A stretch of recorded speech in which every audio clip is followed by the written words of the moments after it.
Hey, y'all. Um, I know I got on a lot later than I intended to, but a lot happened this evening that unfortunately set me back on being able to come on. And I am also still doing laundry. That was one of the things because I was waiting for it to become available. So, yeah, I am on a lot later than I had planned. So, what I am going to do is save the celebration for tomorrow. And I do plan to come on camera. I had actually unbraided my hair and picked out my afro. But like I said, so many things went on this evening. So I'll be on camera tomorrow. And I just wanted to give you guys a quick update. So I'm very, very happy about my subscriber count. Very happy. I want to thank every one of my DzPeepz for supporting my channel, for tuning in, for liking and sharing and subscribing. I want to thank my returning subscribers and my returning viewers. And give me one second. I'm just making sure it's visible on Facebook. Hold on, make sure. Because I didn't even, okay, there we go. It is. So I didn't even want to mess with Instagram tonight because, I keep forgetting that there are 5 planets in retrograde right now. So that would explain all the energies that, that have been presenting themselves, I guess you could say, pretty much all day today. But I just wanted to give you guys a quick update. So it looks like we are now at 5,154 subscribers. I definitely want to thank everyone for subscribing. And, I realize that I really need to get proper rest. But I've had so much going on that I honestly really haven't had time because I keep misspeaking. Because the other day I said I was almost at 6,000 subscribers. What I actually meant to say was that I was almost at 5,100 subscribers, or 5,200 because I'm at 5,154. So again, thank you to all of my DzPeepz who have been tuning in, and coming back regularly. Hey, Sister Shonda. I'm so glad to see you. It was good to see you in Jag's live the other day. What was it? Yesterday morning, I think. Hold on, you guys. Make sure this is not on the floor. Because, like I said, so many things happened tonight. I'm still in the middle of doing laundry, so y'all bear with me because I may have to switch to my cell phone when I have to go down to switch my clothes out. But yes, it was so good to see you in Jack's live. And I really do appreciate your support, not just on my channel, but with Jag. Because, like I said, she is fighting the good fight. And I know, just like with me, you know, when you're really outspoken and you speak fearlessly, um, there's always going to be energies of opposition. And as we both saw in Jag's live, all them trolls that kept coming into her live and kept talking shit. And I even checked a couple of them, like, how you gonna come on her platform and be calling her all out her name? And but then you have to also remember that when you are a high vibrational, your light attracts everything. Just like when you turn on the light outside of your front door, what do you end up attracting? Moths and bugs and the little annoying ass critters and things. But I ain't even gonna hold y'all. That shit had me kind of pissed off. Cause there was one girl in there, what was her name, Alicia, that just kept talking shit. I was like, you might need to shut the fuck up. Now, of course, I didn't spell out the word fuck, but the message got across. I was like, because the ancestors finna be on your ass for you talking shit. And that's the Scorpio in me too. Because we're so protective We're protective of those that, we really like and or love, or, you know what I'm saying? Like, we're protective. So if we fucks with you and somebody comes for you, oh, we coming for that ass. Like, bitch, shut your ass up. She said, facts, they right, children of the evil one. Because there were so many. And I was just shocked, like, wow, there's so many just people in there talking crazy. So, like I said, I'm glad that I was glad to see you in there, and just us giving the support to Jag. So yeah, tonight was supposed to have been my celebration, and what I was actually gonna do was show you guys my content. Like my content since I started my YouTube channel, and I was even going to play my song, but seeing as how it is late, and there are other people here, I don't want to play my music and be too loud so late. So tomorrow night, I will be doing the celebration, because again, the whole point in this live and is to give you guys thanks. Like for real, to truly just thank you. Um, the journey that I have been on this year has not been an easy one, and it's been full of ups and downs. There's been a lot of highs and lows. And at the end of the day, I'm grateful. One thing I always believe in and that I always say to people is that gratitude is the best way to manifest abundance. And when there's 5 planets in retrograde, and the moon was in Scorpio a couple of nights ago, now the sun is in Scorpio, which is a good thing. It explains why I'm in my Phoenix rising energy. I saw this meme on Instagram earlier that said there's 3 levels to Scorpio. There's the unevolved Scorpio that, basically that's the lowest ram of a Scorpio. They said this is usually the criminals that, go rob banks and do stuff like that. And it's like, then there's the second level, which is Scorpio healing. And in Scorpio healing, you learn to tune out low vibrational energies. Then there's the complete evolved Scorpio, which is the Phoenix, which Phoenix Scorpio, we know how to transform very negative experiences into power. Like, and that's the thing about us. We are the sign of transformation, death, and rebirth. That's why Scorpios aren't afraid to dive deep into subjects like the afterlife, mysticism, spirituality, angels, all that's angels, demons, whatever. And so, what I had to realize even today, that it's time for me to step into my power.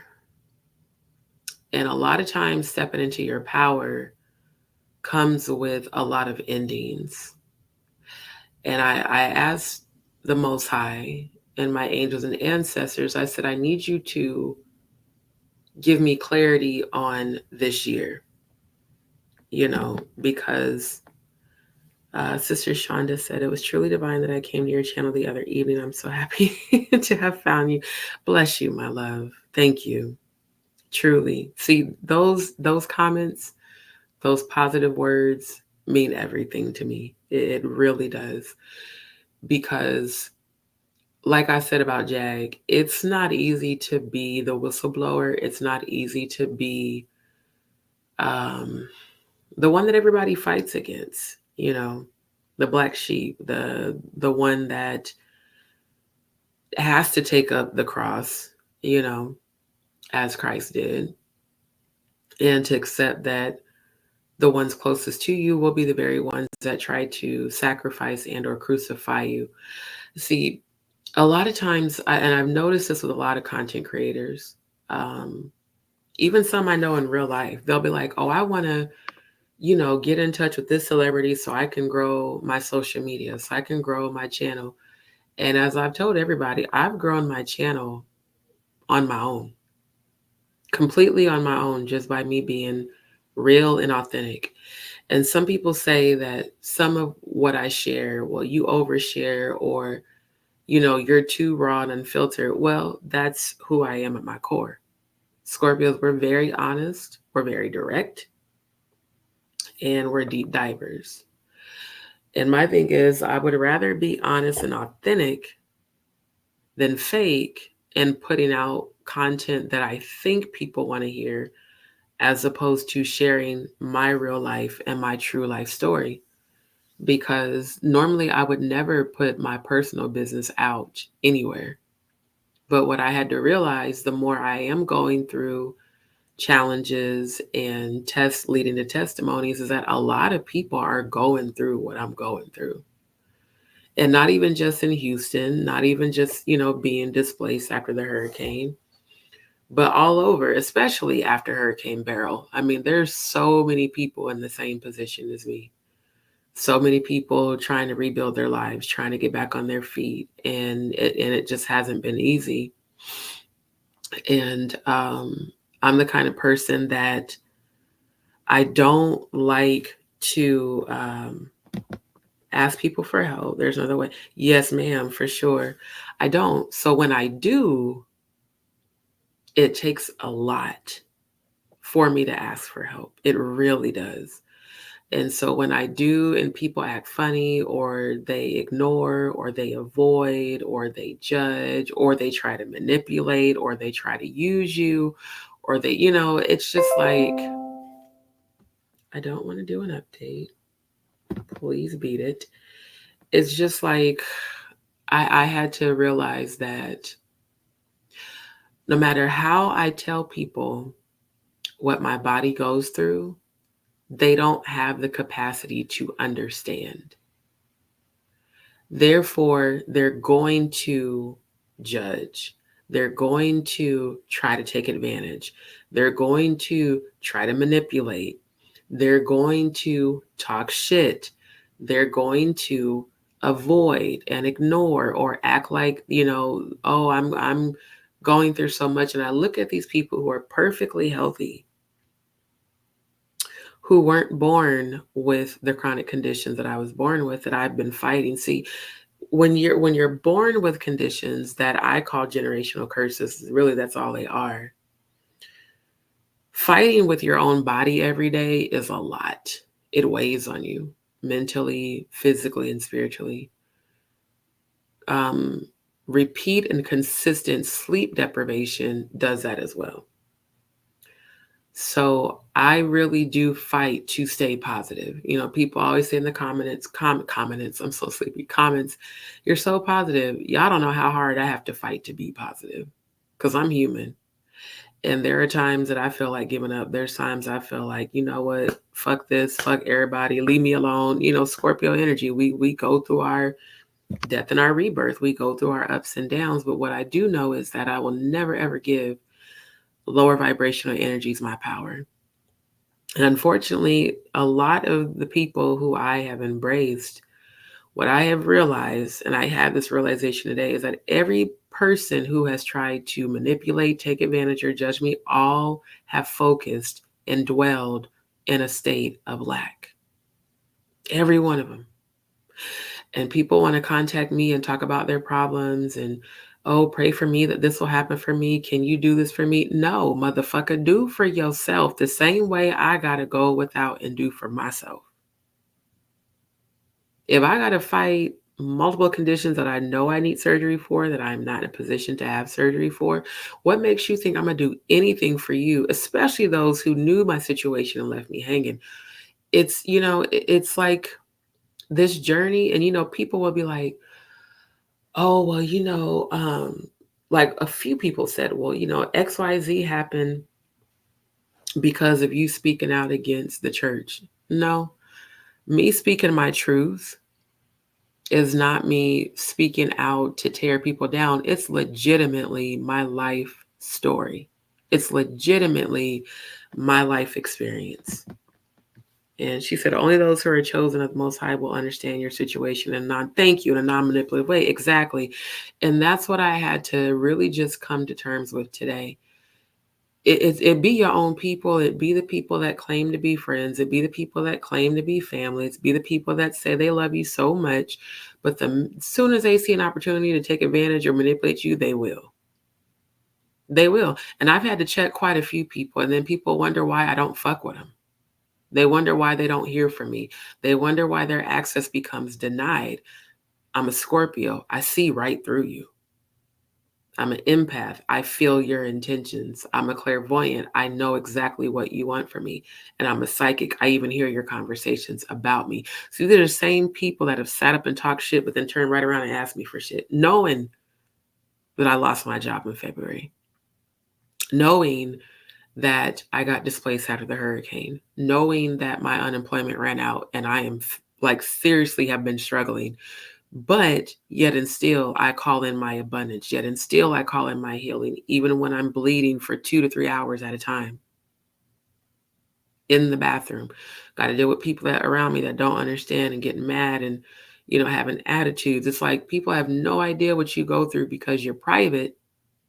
They feel like, oh, you're okay. No, it's a fight for me with my own body, let alone everybody else.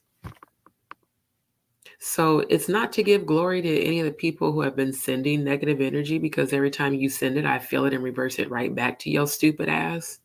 And my ancestors will come for you. I keep saying that. But what I had to realize is you cannot have a testimony without a test. And 2024 has been a lot of tests.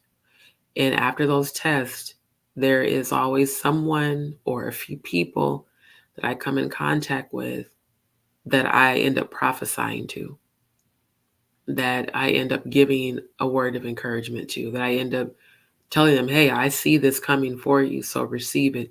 So I said, ancestors, if you've given me this sight and these gifts, why are my blessings that you have shown me being delayed? And all I keep hearing is walk by faith. I keep hearing, Waymaker. Even when I can't see it, you're working. Even when I can't feel it, you're working. You never stop. You never stop working. So I was like, okay, Lord, okay, ancestors, y'all are with me. I know you are because I see and feel you. So if you're delaying something and you're testing my patience, there's a scripture that says, what is it? Count it all joy when you fall into, Divert temptations, knowing that the trying of your, knowing that the trying of your patience, what is it? Let me get the scripture right.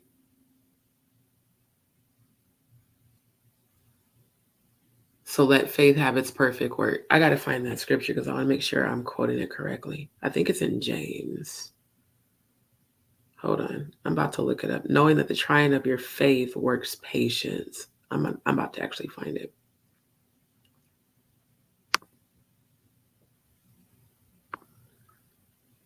You know what? Why am I on my phone? I can just look it up on here. Because I need to find it. I know this scripture. I believe it's in James. Knowing that the trying of your faith works. Because it says, let patience have its perfect work. Yeah, it is James. Okay. James 1 and 3. And yeah, after I have shown y'all what I've shown y'all, I really don't trust the King James Bible anymore. I'd rather look at the Hebrew Bible.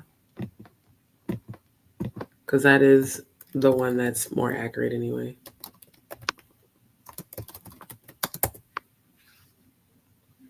Okay, matter of fact, I'm going to just share the screen because why not? Where is it at? Okay.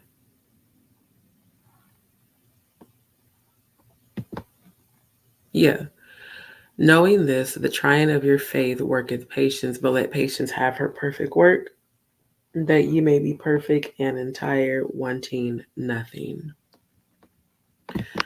So that's where I'm at. Wait, I lost the scripture. There we go. That's where I'm at right now. Like, all I can do is keep moving forward. Keep moving forward and It hurts as a Scorpio. It really hurts me to have to release people I love. It does. I'm not even going to lie.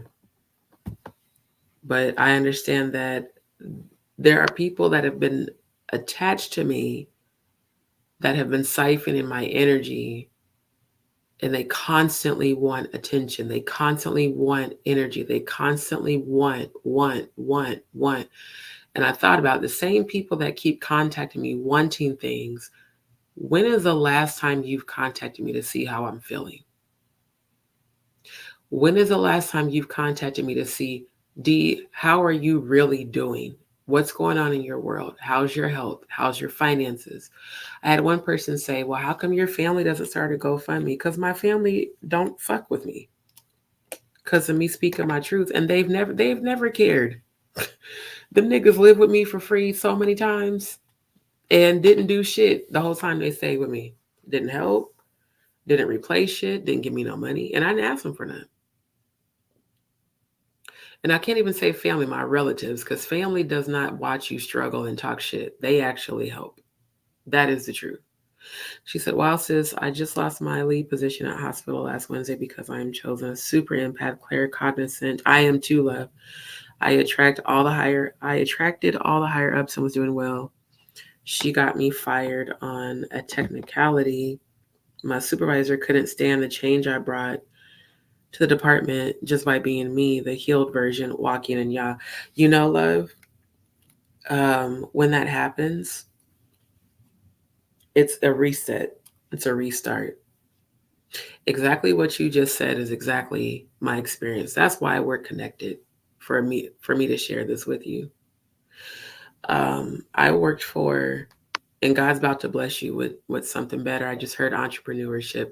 That's what I keep feeling like was what I'm supposed to do, because I swear to God, y'all, when I tell you I have been looking for work nonstop, I have been looking for work nonstop.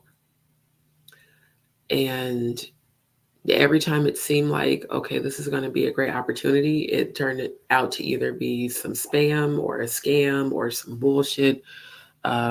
Really not fucking with Indeed anymore, because I got so many spammers pretending to be actual companies, and then you do these Teams meetings and you find out it's people trying to send you checks to purchase equipment, which anybody with common sense knows, no company sends you a check to purchase equipment. That is a scammer trying to deposit a check into your bank account so they can wipe it out, like legit.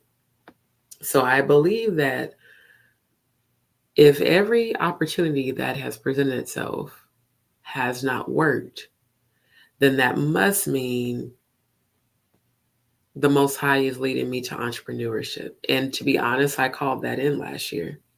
Then I kept seeing signs. Like I had got Marco's, what was it, a few months back, and they had the buy one, get one free. So I had like 3 boxes, 2 of them with cheesy bread, one with a pizza. And it kept saying, be your own boss. And I'm like, okay, so let's get that started.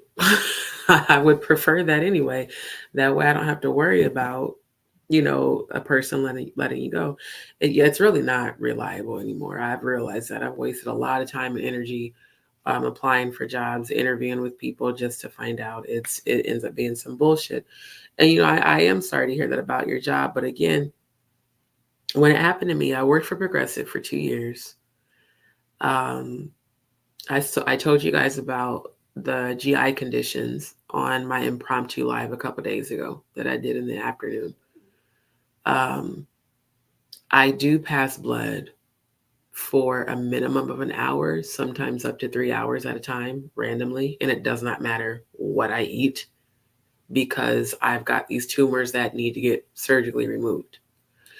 And working from home, people don't give a shit about what you're going through. All they care about is profits and numbers. Same way you talked about your boss.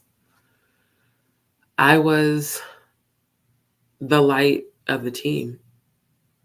And I knew the day that they were going to let me go, if they were going to let me go, because I had a premonition of it.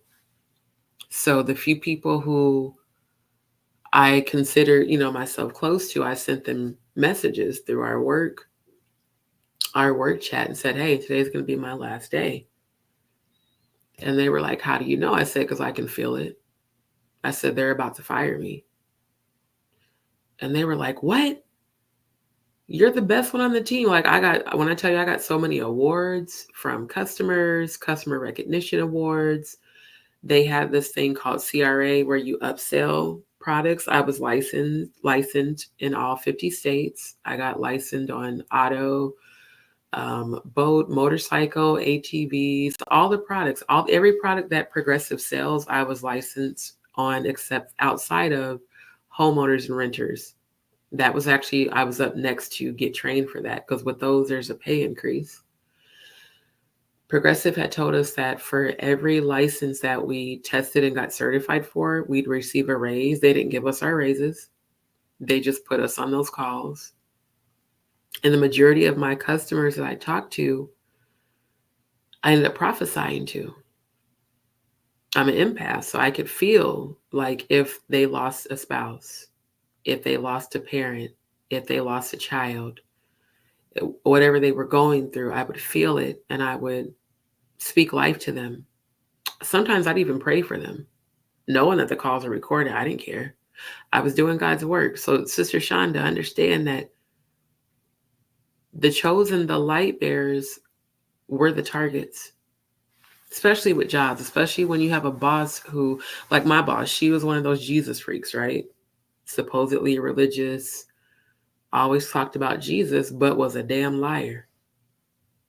And literally lied to unemployment and told them that I got fired due to excessive absenteeism when I was using my PTO and even unpaid approved time off to deal with my GI episodes, because they happened every day because I was stressed out doing that job. And even one of the chicks that I, used to be close with, she said, this job is making you physically worse. She's like, because 90% of our callers were assholes, because keep in mind, it's Progressive. So we're doing the renewal calls, or people are calling in cursing us out because their rates went up, and cursing us out because, a payment that didn't go through because they didn't have enough money in their account. Now they got a late fee and overdraft fee, just negative energy all day, every day.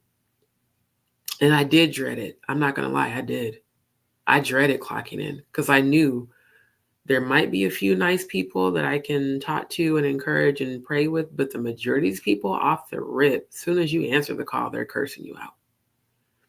And Progressive had a policy that you had to give 3 warnings before you disconnect the call. So my bleeding spells would trigger even when I didn't eat. Y'all, it got to the point where I stopped eating lunch because I didn't want to end up in the bathroom. But when I'm super stressed out, it triggers and it exacerbates these conditions. And it got to the point where I even got recognition from my boss's boss for customer compliments. People leaving messages about, she's an asset. I mean, how many times did I hear customers say that you are such an asset to this company? Thank you for being so nice. I'm sorry I was frustrated. I'm sorry I took it out on you. No big deal. I understand. I'm an empath.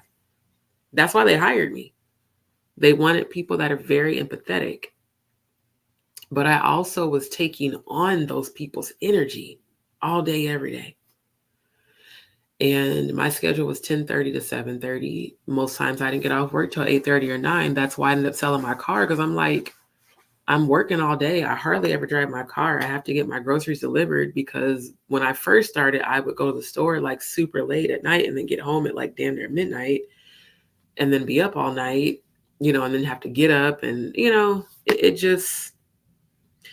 it was a lot. So I understand why God took the job. However, this bitch lying and them trying to deny my unemployment, I did not expect. Because this same lady who claimed to love Jesus so much, not only did she lie to unemployment, she lied to HR. and told them that I did not tell her about my medical issues. And because I hadn't provided medical documentation to support it, that I could have just been making it up. Because again, it's a remote job. They don't know me. They've never seen me outside of our team's meetings. And I kept going to the doctor. I kept scheduling appointments. And because the insurance that Progressive offered had a very high deductible of $1,700, that meant that their insurance was not covering any portion of the cost. So when I scheduled with the GI, the consultation alone was how much they say it was going to be $500 just for the consultation out of pocket. I asked them, can you guys work with me? Can you bill me? Can you set me up on a payment plan? Houston don't give a fuck. They're like, no, you have to pay that up front. It said, and because it's been so long since you had your last colonoscopy, and my last colonoscopy is where they told me I had internal and external hemorrhoids and tumors and polyps in my lower intestines, as well as a laceration in my lower intestines. I have no idea how this happened, but I do know with me having Graves' disease, which is the autoimmune disease that causes hyperthyroidism, I'm always going. I'm never, like a lot of people that have hypo, they're always constipated. No, I am always going. And it doesn't matter what I eat. It's like I can't make it stop. So they were like, you're going to have to get a new colonoscopy, right? That was going to cost me about $4,000 altogether. Because again, their insurance didn't cover it. So I'm telling my boss this. I'm telling her boss that. I'm telling HR that. Even the HR guy laughed and said, well, you could just be making this up. Bitch, why the fuck would I risk my job and make this shit up? So then I started taking photos of all the blood I was losing, just in case they wanted proof. It got to the point where I was like, this is insane. I know exactly what I'm going through. But just because they can't see it doesn't make it not true, you know? And I knew it was coming because what she did, she said, well, I have a new boss and she's not willing to work with you on your attendance. And she basically told me to start to write you up. I was like, write me up? I said, you realize I've had breakdowns. I've had emotional breakdowns over the phone with you out of frustration. Like for me to cry means I'm really like pissed off and frustrated. It takes a lot for me to do that. And I was like, bro, I am trying so hard, but your insurance doesn't cover it. I damn sure can't pay that out of pocket. So it put me in a position where I could never go and actually get the medical documentation to actually take my medical leave. So they started counting my times that I was using, even though it was approved, they were still counted against my attendance. And I was like, how can you do that when this is approved time off? Well, you know, for this day, you used the unpaid approved time off, but you were supposed to use PTO first. So we had to recalibrate. We had to recalculate your PTO, and that puts you over the limit for attendance. So basically, the bitch got rid of me because I called her out on them unfairly counting attendance against me when I already had the time approved off, and you waited a whole month to do the fuck shit because I went above her head and I went above HR's head to the department that does investigations when management starts doing things that's against policy, which that was absolutely against policy. So because she got in trouble and her boss's boss got in trouble, they came up with that fucking bullshit. Oh, well, we had to recalculate your PTO. Literally took away my approved time a month later. And even the judge during the unemployment hearing asked her why they did that. And one thing I know about that lady, and I don't give a fuck, I'll say her name, Serena, when she's starting to lie, her voice shakes. The judge even asked her, she said, so let me get this straight. This employee told you what she had going on. She attempted on multiple occasions to go get the paperwork. She told you that what the cost was going to be. Why didn't you guys try to help her with the cost? If you have a department that assists with medical care, same questions I asked. But here's the thing, when you're chosen and you're the light of the team and people start to get jealous because you're getting recognition from the higher ups, people start to get jealous because you're getting customer compliments, and I exceeded our upsell goal, our percentage goal. I was selling all kind of additional products for them, making all kind of additional money for them. That's why my end of year bonus was so big, because of all the upselling I was doing. So it wasn't like I wasn't doing my job. But if I have to clock out for an hour or 2 hours or 3 hours, and I'm taking the time unpaid, that's a pay cut for me, which was affecting my finances because you only got so much PTO. Plus, I'm in pain. I said, so I can't sit at my desk and bleed. I have to clock out because they didn't give us laptops. We had dual monitors and Dell Minis and HP ProDesk, and their equipment constantly had problems. So they tried to write me up for the time I had to even work with the IT department, y'all. I mean, when I tell you, like, shit was so unfair. Even the IT department was like, yeah, we heard they've been writing up employees for their time that they've had to spend with us, but it's not your guys' fault that the equipment is shoddy, you know. So it was just like, you know what? Fuck y'all and this job and this company, because I'm not lying. Like, there were people that would lie and take off time and go on vacations and go to the beach. No, I'm in the bathroom chained to the toilet to the point where I've got bruises on the back of my thighs to this day from all the time I've had to spend in the bathroom because I can't make myself stop bleeding. And then I'll get done and then I'll start bleeding again and I got to clock out again. I mean, it just been horrible. But it took the cake when she lied to unemployment. And her lie caused the judge to rule in my favor, because the judge even was like, I just don't understand why you guys didn't try to help her more. She said, it'd be different if she didn't tell you what she had going on and she was just constantly clocking out. She said, I could accept that as excessive absenteeism. She said, but this is actually a medical condition. She's like, and you're lucky she didn't sue you for discrimination. I mean, it just was insane. So because they fought not to pay me unemployment, it took me over 3 months just to get it. Actually, February, March, April, May, 4 months, because I didn't get it till May. And it only lasted until the end of July. After that, I've been hustling. Dead ass. Hustling, doing what I got to do. I was doing Uber Eats. I was doing all kinds of shit. And now it's at a point where I was like, Lord, every interview I've done, nothing's opened up. I don't believe that anyone else's energy is blocking mine. I believe that you want me to be an entrepreneur. So if that is the case, let's get that popping. That's why I'm working to get my channel monetized. That's why I am constantly being consistent with my content. That's why I'm applying for work from home positions that don't include customer service, because they monitor and track every little thing you do. I am a digital marketer. I'm a senior editor. I'm a multimedia producer. I'm a JavaScript programmer. I have so many talents, but the work from home world is extremely competitive.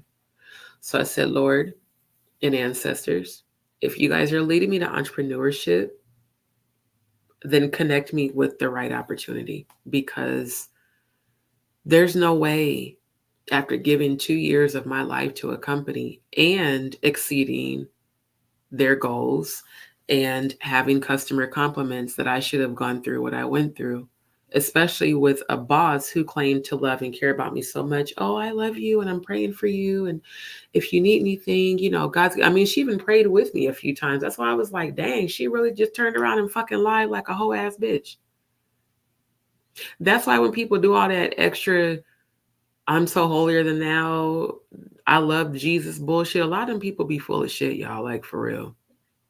And it's people like me, it's people like us, like Sister Shonda, like Jack, like my viewers, the real ones who truly are walking in the energy of Christ's energy. But Christ was persecuted, Christ was crucified, Christ was judged. Same way people are judging Jag for admitting that she's a witch. They called Christ Beelzebub. They called Christ a dark witch because of his gifts of healing and the power that he possessed. So, one thing I had to realize is that when the Bible says, take up your cross and follow me, that cross is not easy to bear. The way that they describe Christ having to carry the cross up Golgotha Hill, I've been carrying this cross this past year. Really, this past few years, but definitely this past year. And there are times I've wanted someone to help me carry the load. But as the story of Yeshua says in the Bible, he fell carrying the cross several times. Several times. And guess what? He got up and kept going. He didn't give up. He might have felt like it. Definitely in the scriptures where he was in the wilderness and he said, if it be thy will, remove this cut for me. Christ didn't want to go through that shit. None of us do. But a lot of times when you're faced with adversity, like the Scorpio Phoenix in me, that's when you rise from the ashes like the phoenix. That's when you get your wings of power. That's when you rise above the bullshit. So I realize now why they have taken me through this journey, because there's so many people going through what I'm going through right now, not just in Houston, all over. So many people. And we have to keep each other encouraged. Sister Shauna says, oh my, I was physically and emotionally suffering. Thank you, from the hostile and the tactics she was using to try and make me leave, throw rocks and hide her hand. I would be absent and late because of her. You just spoke my whole entire, exactly what it was with me too. Yes, the dread of dealing with her daily. I'm trying to tell you. The OR, the nurses and doctors, directors of different areas was too much for her. I don't even personally know all these people who were complimenting my work, but she probably did, causing hatred. Yeah, hater. That's literally what a hater is. May the Most High Yeshua restore you in King Yeshua's name. Thank you, my love, and you as well. Hallelujah. I support you, praying for monetization for you. The Messiah was a warrior. He was not soft. I'm trying to tell you. And I appreciate that, and I receive it, and I return those positive words and intentions back to you 100,000 fold. That's what I do. You know, it's not a pity party. This has legit been my journey. And every step of the way, I give gratitude. In all things, give thanks. Christ was a warrior. And there were times when Christ felt like giving up, especially in his wilderness. And I know this has definitely been my wilderness experience and my wilderness journey. But it's led me to the people every step of the way. And like I said, in every setting, I've prophesied to people. Even here, the young lady that's here with her 4 daughters in the room, I saw a 4-bedroom house for her. I told her that a couple of days ago, and she started to cry. She said, that's exactly what I prayed for. Just like the lady I met at the first extended stay, that was so horrible. When I saw the house for her in 30 days and $1,000, she said, how did you know? I don't know. I'm just telling you what I see. I don't know. I can't tell you how. I can only tell you that this is what I see for you. So I said, if you're showing me everybody else's breakthrough and you've shown me my future, you've shown me myself working again and in my own place again, driving a brand new car and with my divine masculine, you showed me my daughter, then I can't give up. That's not an option at all. I have to keep moving forward. Even when I can't see it, you're working. Even when I can't see it, you're working. Even when I can't feel it, you're working. You never stop working. You never stop working. Waymaker, miracle worker, promise keeper, light in the darkness, my God, that is who you are. That song been in my spirit all day. All day. Even in the midst of the bullshit today, that song been playing in my spirit. So I know my ancestors are telling me, keep going, keep going. I said, look, I had stuff I had to pay tonight. Went and tried to donate plasma. My iron's still too low. My iron is low. Can we do something else? I make a joke out of anything because humor is healing. But like for real, the lady was like, what's wrong? I said, child, I don't know. I don't know if it's because I got off my cycle, earlier this week. I don't know what it is. But I also know I haven't really been eating because I'm a stress non-eater. I've lost a lot of weight. In fact, I've lost about a good 25 pounds in the past couple of months. That's also attributed to hyperthyroidism, though. It does that. Like, it makes you lose weight without trying. And so I was like, okay, I don't want to lose any more weight because I want to keep my thickness and my curves. But yeah, I'm one of them people that if I'm under pressure, I got to kind of force myself to eat. And the lady at the place, bless her heart, she was so nosy. She's like, well, what's wrong with you? And I said, I mean, I've been going through a lot, but I still have faith because even though I go through, I believe in speaking life into what I want to manifest. I really do. I speak life and healing even when I'm during my episodes, even when, okay, this didn't happen. What I know is that if God starts closing doors or doesn't allow doors to open, then that's not the way for me to go. And everybody else has injected their opinion on what they think I should do. Well, you need to just go do this. You need to just go do that. Do you understand what my body goes through? No. So please shut the fuck up. Because until you've lived in this avatar and have felt the pain, do you know what it's like to have a cluster of goddamn hemorrhoids hanging out your ass? And gotta walk around all day with that shit and bleed? Like, come on, please don't tell me what you think I should do until you've lived a day in my body. And that's embarrassing to even talk about, but that's my reality because I know I need surgery. I was in the ER 3 times in 1 week in August. And they're like, you need to get these removed. Well, I don't have the luxury of just laying up for 4 to 8 weeks and not earning income. Now, once I'm monetized, I absolutely can do that. But right now, I got to be grinding. I got to be out here trying to work these temp jobs when they become available, which they didn't have any this weekend. I got to keep editing. I have to keep producing. I've got to keep going because it's just me for now. Now, I do know that my divine masculine is going to come in soon because I keep seeing that. But right now, it's just D.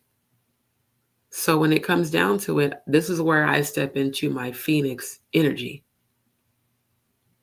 And the Phoenix rises from the ashes and takes on those wings and burns away all the bullshit. She said, I hope I'm saying this right. Yahshua in the wilderness wasn't giving up. It was more of a plea. Is there another way? He knew what he was about to endure, but from the beginning, I was already spoken. The lamb had to be slain. She said, your encouragement for others is a gift from the... Exactly. And yes, it was a plea. When you know you about to go through some bullshit, don't nobody want to... Everybody talking about Job. Let me tell y'all something. Have you actually read the full book of Job? Like the Hebrew Bible version? Job was not with the shits. Everybody act like, oh, Job loved the Lord and he lost everything. Job kept saying, and this is how I translate it, bro, what the fuck? Because I serve you. I honor you. I give you praise. I do what I do in your name. I've aided, I've helped. And some people feel like, I realize some people even have forgotten. I have helped so many who have forgotten that I've helped them. And help is not always financial. Help is spiritual. There are people who have dumped their problems on me for decades. They always want to run to me for advice. They always want to run to me when they're having problems. Can you help me with this? Can you give me advice on that? Can you pray for me for this? Can you? No. If I learned anything this year is establishing boundaries and saying no. Because I can't help nobody if I can't help myself. And if they have put me in this position, it's not about lack at all. It's never about lack. It's about be still and know that I am God and that I will see you through everything. But I had to learn to start setting boundaries with people. Because if not, they will siphon and drain my energy. I had to even look at the people recently who I've embraced. You drain my fucking energy all the time. All you talk about is drama and problems. That's why you keep attracting that. It ain't people attacking you, it's you. We create our own reality. That's why I'm constantly speaking into existence my healing in abundance. And I'm going to keep doing it until it shows up. I'm not going to keep focusing on woe is me. A lot of shit that has happened to me, I feel is unfair. And a lot of people have shitted on me, talked shit about me, judged me, taken advantage of me in the circumstances and situations. Instead of helping from a genuine place, some people even have helped with motives so that they can come back later and say that I owe them. So they can throw shit in their face. Like I told one person today, anything you claim to have done for me out of the goodness of your heart should not be met with you projecting that back onto me in a way to make me feel like I owe you anything. The people who have lived with me over the years, I did not tell them they ever owed me anything. Even the ones who were supposed to have paid me to stay with me when they couldn't come up with the money. Hey, I get it. Get on your feet. I'm good. Just get on your feet. That's the kind of friend and family member I have been. So that is what I have expected. And unfortunately, I have not received genuine help without a motive. One person tried to force me to go to their church. I'm not stepping foot in your church when you just acted like a whole entire asshole to me while I was bleeding on the fucking toilet and told you that. People will have no compassion, but will have so many expectations of you. Well, I expected this. You shouldn't have expected shit. If you're helping from a genuine place, you don't expect nothing in return. And I've taken in a lot of people. I've paid people's rent. I've paid people's bills. I've taken people groceries. I've bought stuff for their kids when I have had no one to help me because I'm used to being self-sufficient and taking care of myself. That's why I don't even like being in this position.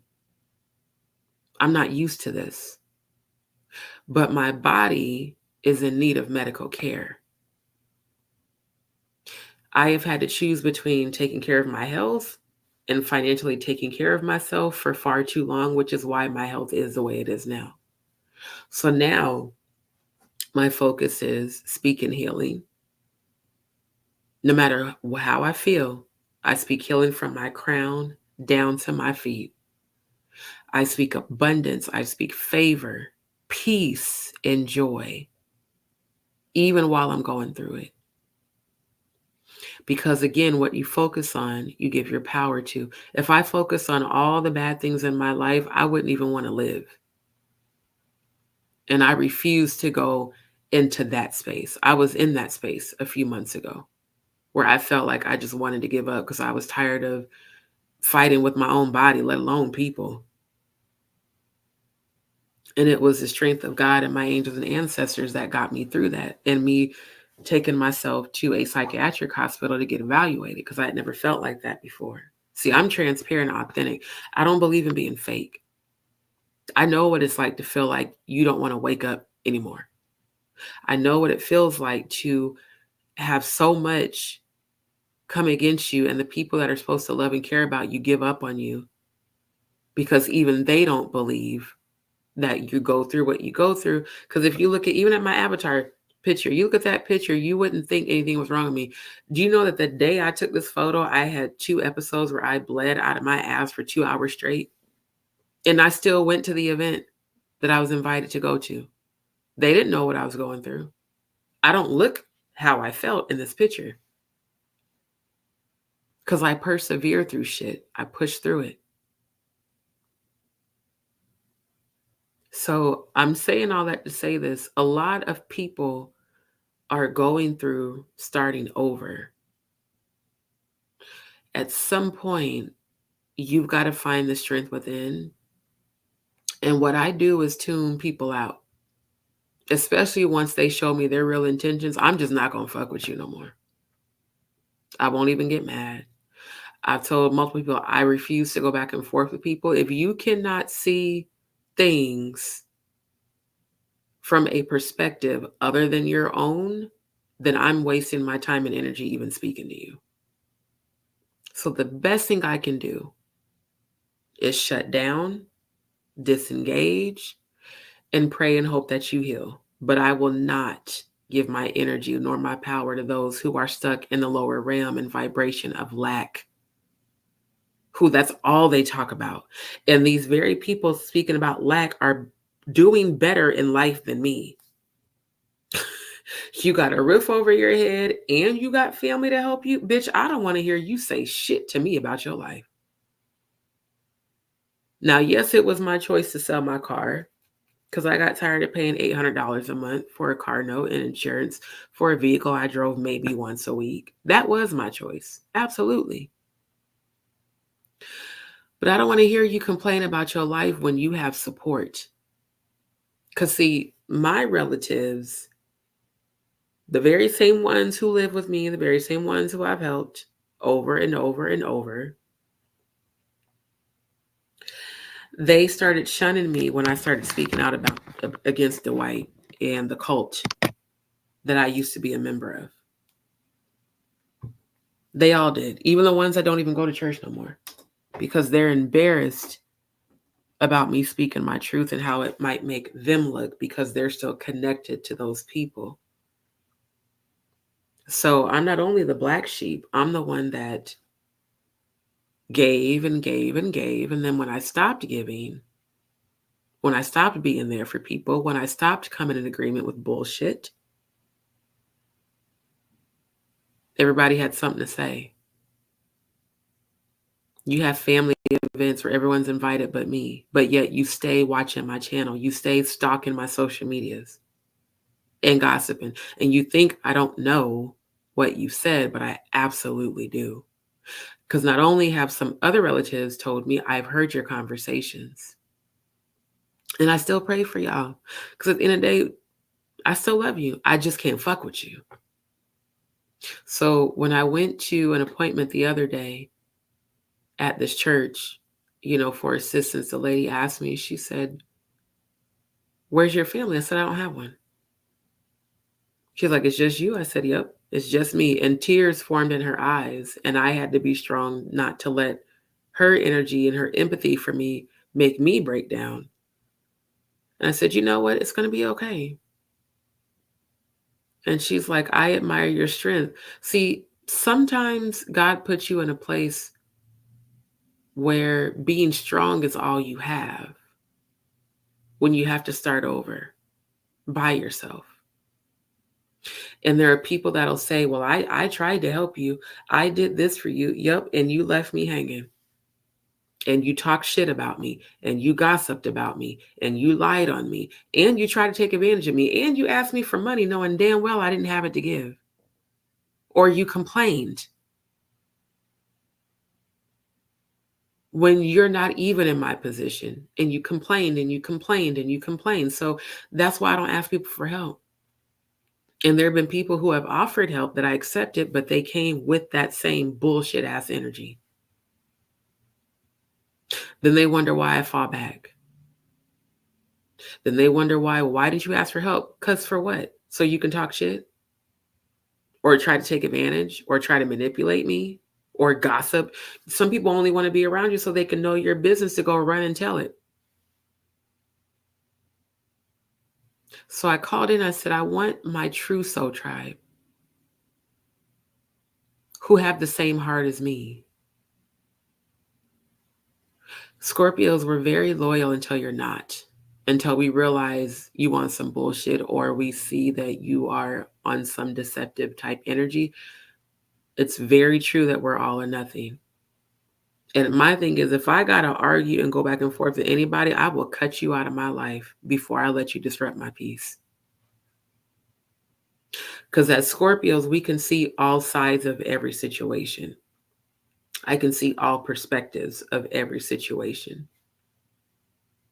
But what I will not do is let somebody take advantage of me. What I will not do is let people who have businesses ask me to do things for them for free because, oh, well, I did this for you. Well, then now I know your motive for what you did and that it was disingenuous. And now I know that you're not actually a real friend. You could say you love me, but your actions are showing me something different. See, I go by what people do, not what you say. And how does one choose to make irresponsible financial decisions and then expect everybody else to bail them out? See, that's not what I did. My end of year bonus, I saved it. I had to spend it on Airbnbs and constantly moving for that job just for them to turn right around and fire me because people were hating on the recognition I was getting from the higher ups and from the customers. So believe me, Sister Shonda, I completely relate to your journey, my love. She said, I passed away January 15th, overdose, residue from addiction, restarted from narcissist deadly relationship, had gotten out in December after 3 years, but was a shell of myself. Ooh, my love, I'm sorry to hear that, but I'm glad to hear that you rose above it. I'm very glad to hear that you rose above it and that you were able to overcome it. Traveling God, hello, King. Thank you so much for tuning in. I really appreciate you so much, especially for you being a return viewer. See, and something told me like go on live anyway. Because I'm telling you, I wasn't going to after the day I've had and how I've been feeling and passing blood and then having to wait hella late to do my laundry, which I'm going to have to go downstairs and switch my laundry out in about 10 minutes. So I will take my laptop with me, but I'm going to have to be quiet, because people are asleep. So I probably won't talk very loud or say very much, but I'll take it with me so y'all can hear me. But yeah, I appreciate you for your comments on my last lives and just for you being a return viewer, just like Sister Shonda. Thank you so much. She said, didn't know I was gone till I woke up in the hospital. I knew it was the Most High, Yah, who put breath back in my body 1 year, 6 months later. You are so blessed, my love. Had list everything down to my son's baby pics. Now have cars, sons have cars, a 3-bedroom home, 1 year supervisor at a job. See, and that's what I mean. I think she might have saying had lost everything down to got you. And my thing is this. Jaguar even said it on my live last Sunday. She said, God will strip you to give you better. And shout out to you, Queen. Shout out to Jag. I'll never forget her words of encouragement during my live last Sunday. And just the fact that she even, jumped in my live. And shout out to you for acknowledging me at your lives. I really do appreciate you so much, love. That's what I had to realize. And I honestly called in at the beginning of this year, successful entrepreneurship, and then I lost my job. And I called it in again during the eclipse in May. And I called it in again during the full moon that we just had. So for those who have kept telling me, well, just go get any job. First of all, I'm not going to just go get any job because I still have to deal with this medical shit. I need something where they're going to actually work with me so that I don't end up repeating the same shit where I pretend like I'm healthy and then have an episode and then boom, we got to let you go. No, I know exactly what I need. And more than anything, the Most High and my ancestors know what I need. So, I interviewed 4 times this past week for local jobs, even restaurants, knowing that I really can't do it physically. But hell, I'm going to just wing it and tough it out. I'm going to thug it out. There's a reason God is delaying and not allowing certain things to manifest. And she said, even though I was terminated, this live with you has helped me so much. You're so welcome, my love. Bless you. And I'm saying, when God be telling me like to do something anyhow, it's because someone needs to hear it. Because I was not planning to talk about this tonight at all. I was planning to let y'all know about my 5K celebration update. But when Sister Shonda shared with me about losing her job, I was like, oh, trust me, I can relate. Because exactly what happened to you is exactly what happened to me. And see, God has a way of putting people together to share their story to help each other. I feel like that's what we're on earth for anyway. We're here to help encourage and uplift one another, you know? And at my core, that's who I am. I'm not perfect. Yes, I have a temper. Yeah, when people keep fucking with me, you're going to see that scorpionic side to me. And then having Graves and Graves rage, like people have witnessed that. I will go the fuck off on you if you keep fucking with me. If you try to deceive me, disrespect me, I will go the fuck off on you. And one person had the nerve to say a bunch of fucking bullshit to me because she let me stay where she's staying for a few days. And I said, let me tell you something. Let me tell you something. What I go through, you're not going through. Don't compare yourself to me. Don't compare what you go through medically to what I go through. I'm a 2-time thyroid cancer survivor. Graves' disease alone is debilitating, but it's something people can't see.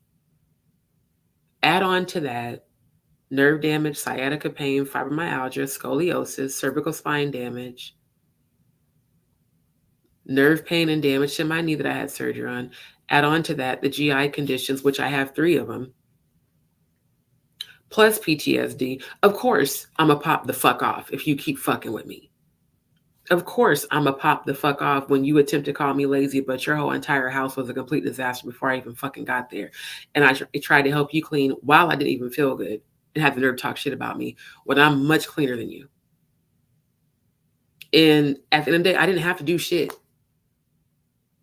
See, when I helped people, I didn't force them to try to go to church. I didn't assign them chores. I didn't give expectations for them to take care of my kids and or pets. I just helped them. I understand. Here, get on your feet. You can stay with me however many months.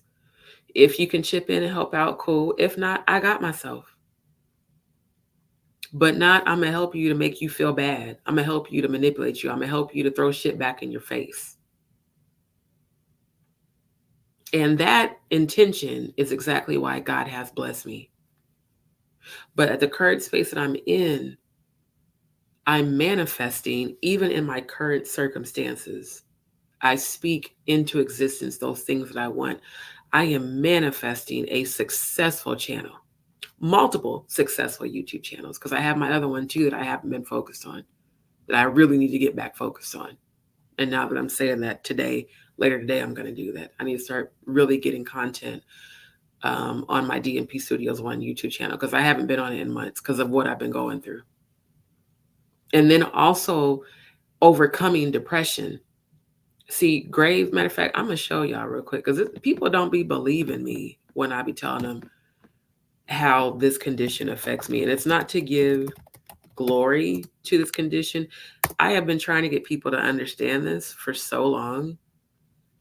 The very same condition that Wendy Williams has, I was born with, but I was not diagnosed until I was in my mid-20s. So yeah, let me pull this up for those who have talked so much shit about me. Because apparently it was for me to discuss all this tonight. Okay, Graves' disease is an immune system condition that affects the thyroid gland. It causes the body to produce too much thyroid hormone. The condition is called hyperthyroidism. So, thyroid hormones affect many organs in the body, which is very true. So, Graves affects those organs. So, it causes feeling nervous and irritable. So, when I wake up irritable, which I have told people, it's a symptom of this condition, especially because of the insomnia. When there's noise around me and I get woken up, I'm automatically irritated. Because guess what? You've woken me up and now I can't go back to sleep. And I'm waking up with heart palpitations and feeling like I'm going to pass out, which is also symptoms of Graves' disease. Having a slight tremor of the hands or fingers. That's why y'all will see me fidgety during my lives. That's not drugs. I'm not on any fucking drugs. It's literally a symptom of Graves. Being sensitive to heat. When I've told people I have a heat intolerance, I have to sleep naked because I sweat at night. People don't be believing me. And I've been telling people this shit. Losing weight despite wanting to eat more. Exactly. I'll be like super hungry, but still losing weight because I'm always in the bathroom. Having an enlarged thyroid gland, also called goiter. That's what I had right before my thyroid cancer surgery. I actually had 7 of these on the left side of my thyroid. Having changes in menstrual cycles. My cycles have been coming every 3 weeks because of stress. Not being able to get, oh, well, I'm not a guy, so that don't apply to me. Having bowel movements often. That's why I keep telling people I'm always on the toilet. I am always in the bathroom. That's why these hemorrhoids are so bad, because I could eat foods that are supposed to give me solid bowels. No, not at all. I'm in the bathroom most times, 2-3 times a day. Having bulging eyes, definitely that. Puffiness, all that. Being tired, having thick discolored skin, having fast or irregular heartbeat called palpitations, not sleeping well. So when I've explained this to people and they thought I was lying, is the exact reason I'm showing this on this live now. Bulging eyes, a gritty feeling in eyes, pressure or pain in the eyes, puffy eyelids or eyelids that don't cover the eyeball, red or inflamed eyes. When I was on my live the other day where I had on no makeup, I showed y'all my eyeballs.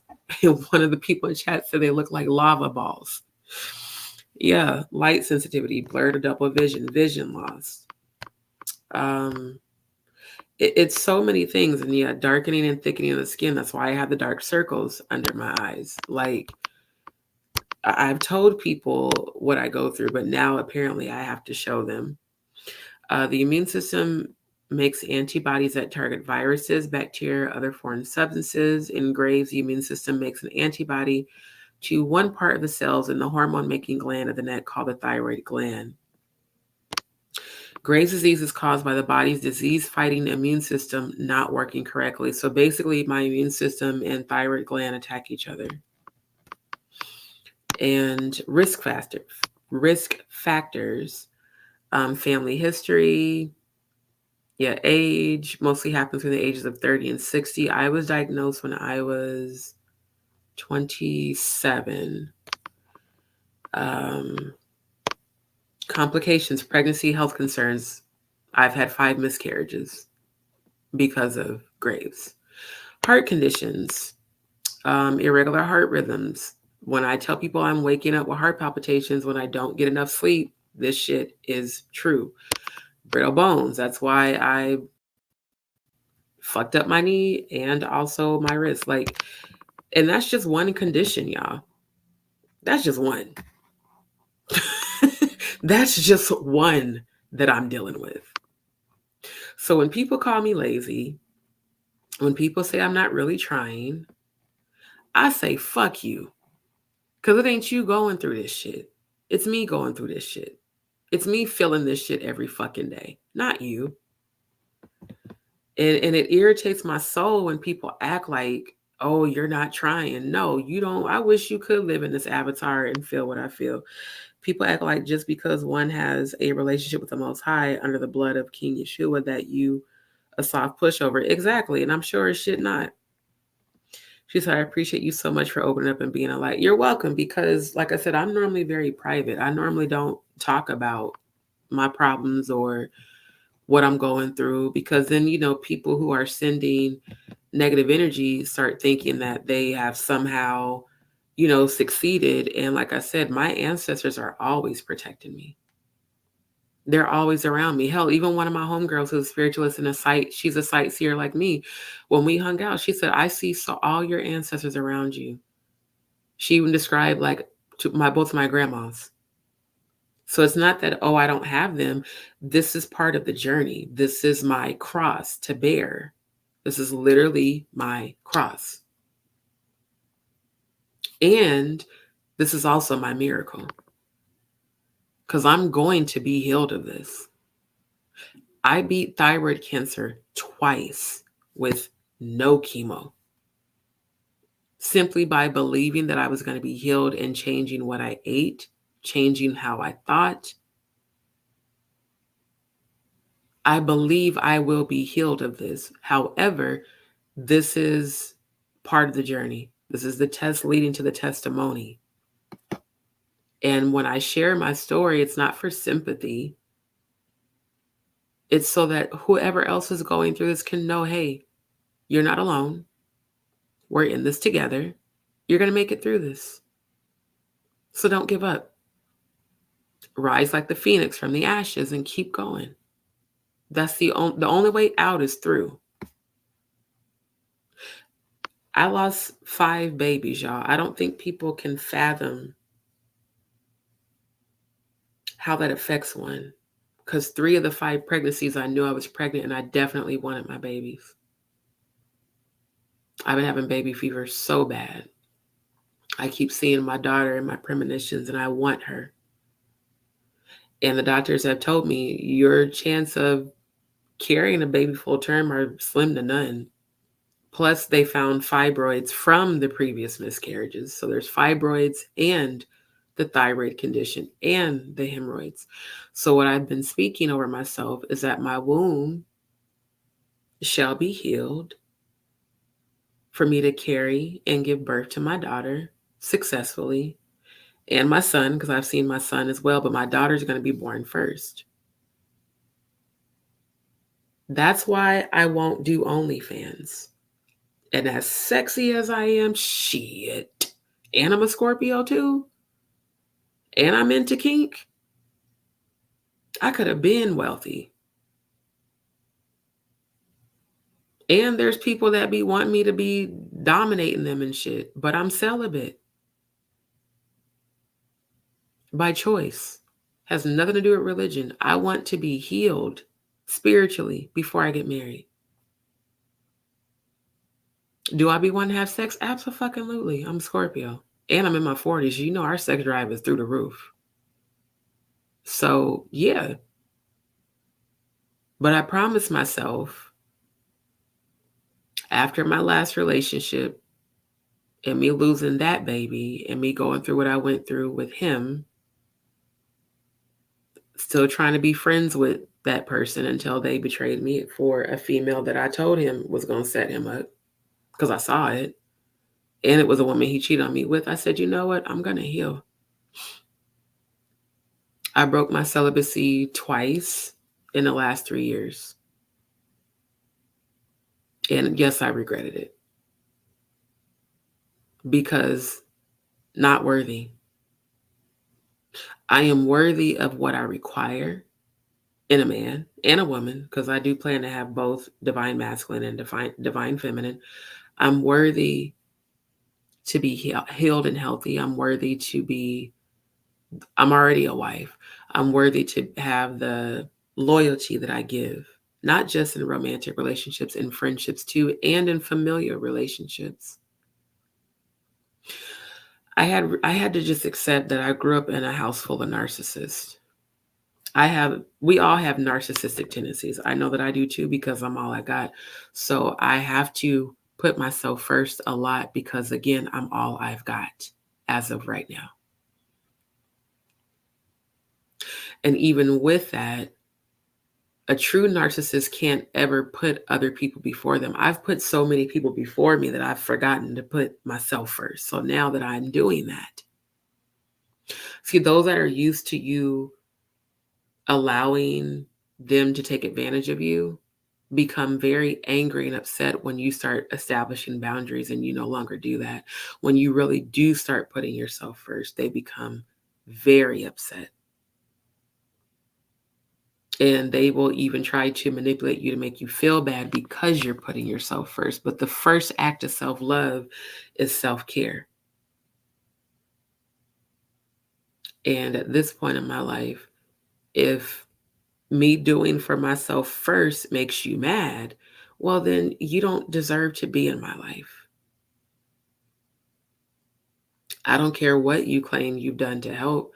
One thing I know is that in friendships and familyships, you don't leave people hanging, especially when you know what they're going through and you've witnessed it.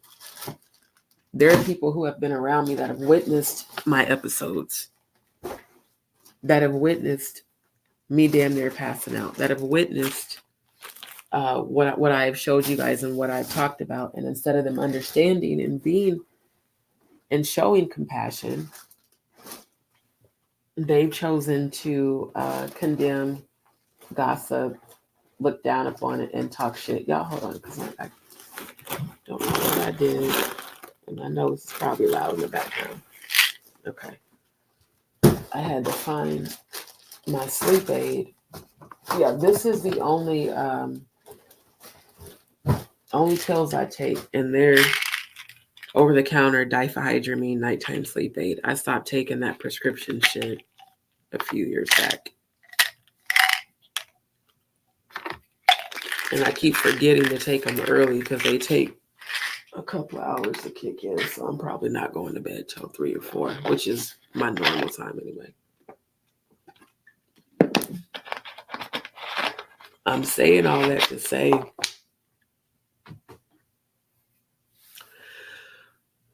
when life feels unfair, it's realignment. So many people that are in a low vibration are like, oh, that's karma. No, bitch, it's realignment, because the very same people saying it's karma, you shitted on me knowing what my health was.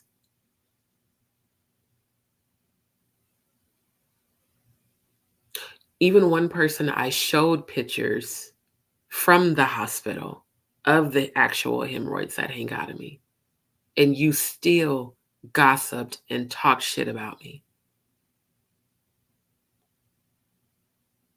I even showed you in the bathroom the ones that were hanging out of me, and you still gossiped and talked shit about me. And then you wondered why I cut your ass off.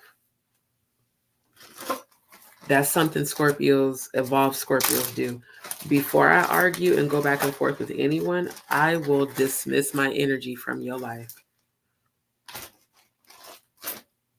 Just like the wrath of God. The wrath of God is not fire and brimstone. It's removing it's God removing its energy from the fallen. When I'm done with people, I'm done. I love you. I'm praying for you every day, but I'm not fucking with you no more. Because even if you don't understand, there should be a level of empathy and compassion when I tell you this is what I got going on. And when I see that there isn't that, you can call me selfish all you want, I look at how I would be if I were you and you were me. I look at how I have been to people who I've taken in that were perfectly healthy, that had no health concerns, who sat up and ate up all my food and used up all of my hygiene products and all of my household products and had motherfuckers in my house I didn't know when I came home from work. Had niggas and bitches in my house smoking blunts. And my thing was, back then I didn't smoke weed. Now, of course, I do edible. I don't do edibles now because I ain't had it to do it. But when I did, but I'm talking about people that just like straight took advantage, had motherfuckers in my house when I was gone, people stealing stuff from me that I tried to help. So when people have said to me, Like one person in particular, well, I just don't want you to screw me over. I said, you know what? Your constant focus on paranoia and fear is the exact reason why you keep attracting the shit in your life that you do. It's not even in me to fuck nobody over because I've had so many people fuck me over. I go without until I can do better. I've always done that. Literally. Since I left home. 6 days after I graduated high school at the age of 18. I go without until I can do better. There's a select few people that I might ask for help, and it takes a whole hell of a lot for me to even do that because I know your ass is going to act shady and sometime and act funny. So the space that I'm in now, I would rather focus on rebuilding my life than focus on everybody else and everybody else's opinions and what they think I should do and this, that, the third, because again, you don't live inside of, I call my body an avatar because my soul is who I am. The shell that I live in is just an avatar. And I have been fighting with this condition my whole life. And it explains why I was always in and out the hospital as a kid. Because my mom always had to take me back and forth to the hospital. They didn't know I had Graves until I was diagnosed in my 20s. But it makes perfect sense. And I was having heart palpitations as a child. I remember having trouble breathing, and then I didn't even know I had asthma as a kid. In Graves, the risk factors, I might as well show you that. It can cause you to have a heart attack or a stroke in your 30s and 40s, and it can cause your whole respiratory system to collapse.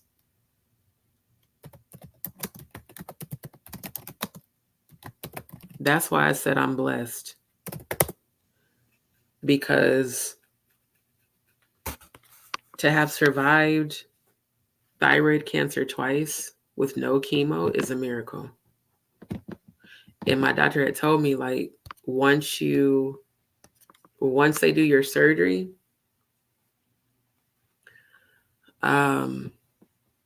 basically it's going to be altered for the rest of your life. Like, you're going to have to just basically live with the symptoms. There's not really like much we can do to treat it, and all the different medications they kept putting me on to treat it honestly just made me worse. That's why I stopped taking all prescription pills altogether. So yeah, it says Graves' disease is an autoimmune disease that occurs when the body's immune system mistakenly attacks the thyroid gland. And let me go down. TSI stimulates the thyroid gland by mimicking the thyroid stimulating hormones produced in the pituitary gland. The thyroid gland then produces excess thyroid hormone, leading to hyperthyroidism. A combination of genetic and environmental risk factors is believed to cause Graves' disease.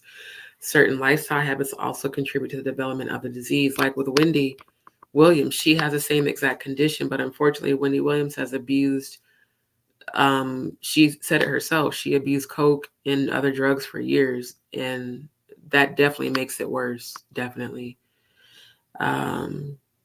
Let's see. Genes, modifiers, environmental, viral infections, exposure to radiation, exposure to harmful toxins, vitamin D deficiency. I definitely have that, and I've been working on eating things to raise my vitamin D. Yeah, emotional stress and stressful life events contribute to the onset. Hold on, because it was more than just that I was looking for.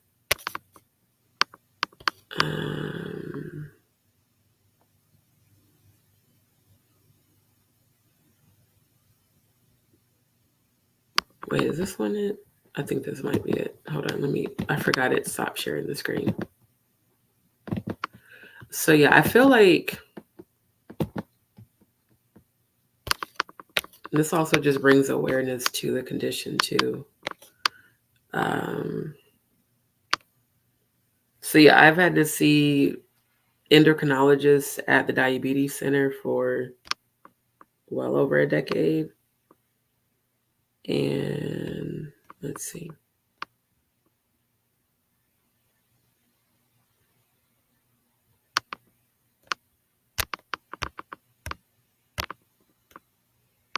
Yeah, see, they caught mine during a routine blood test, and then they did the radioactive iodine uptake test and a thyroid ultrasounds where they found they're called nodules, and initially they were benign, and then I had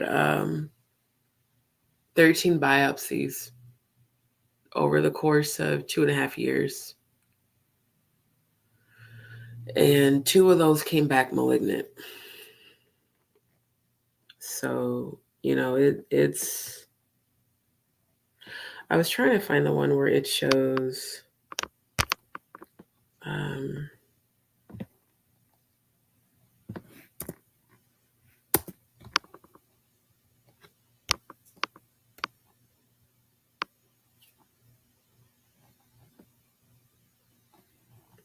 yeah, increased heart rate. Let me go to this one. That's why I don't like getting upset, and I don't like going off on people. But on the same hand, it's like, dude, just leave me the fuck alone for real, because it's not good for me physically. It's not. Yeah, difficulty concentrating. That's why sometimes y'all see me like stuttering or forgetting immediately what I'm trying to say. It's because of that.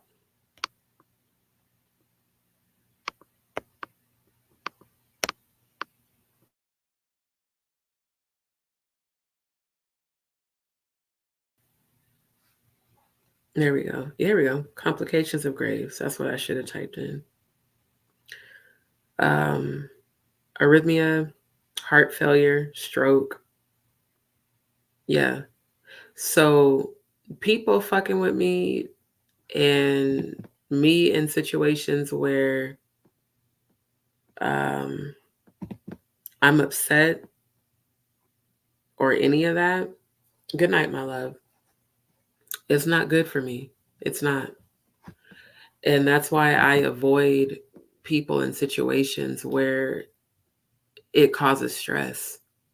I'll just shut down completely because I can feel it physically affecting me. Thank you so much for tuning in, Sister Shonda. I can feel it affecting me. And for people to have judged me and have called me lazy or whatever, like my cousin told me, she said, I've known you damn near your whole life. She's like, and you're anything but lazy. She's like, you're one of the hardest working women I've ever known. She's like, whatever you want, you go after. She's like, but your body needs to rest. Your body needs to be healed and you need to get medical care. But when your body affects your ability to consistently be able to provide for yourself, that is a weight on you mentally and emotionally in addition to the physical aspect. So what I do now is I put all of my energy into my manifestations. I put all of my energy into my healing. I put all of my energy into calling in those things that are not as though they were. And let's see.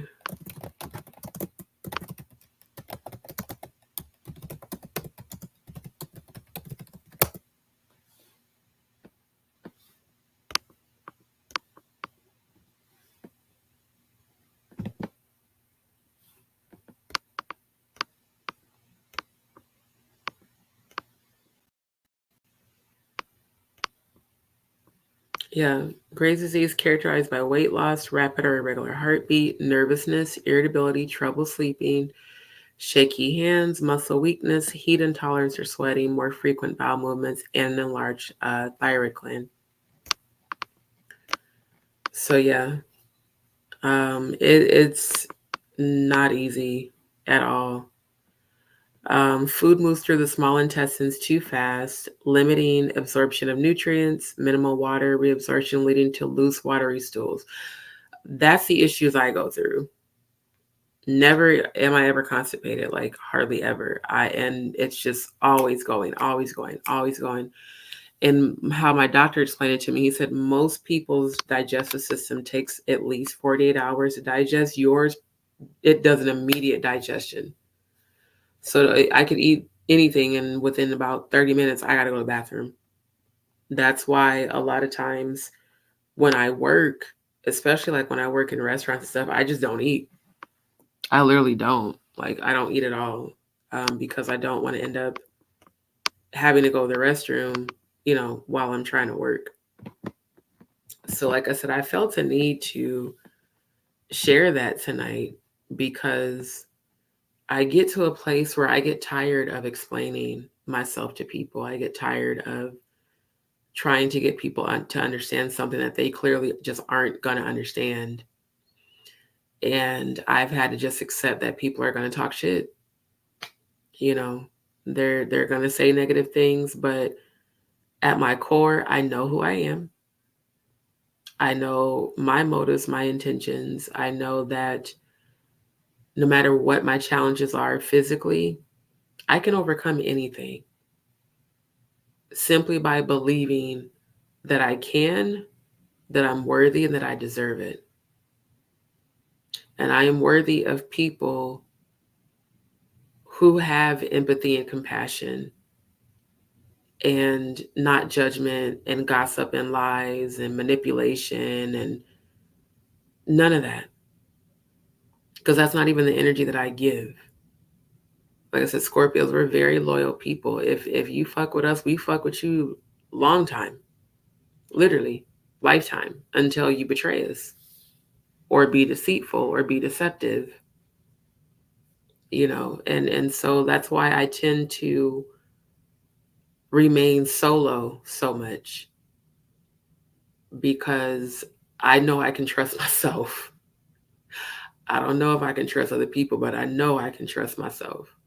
And I can trust myself to do what's right and do right by me and other people.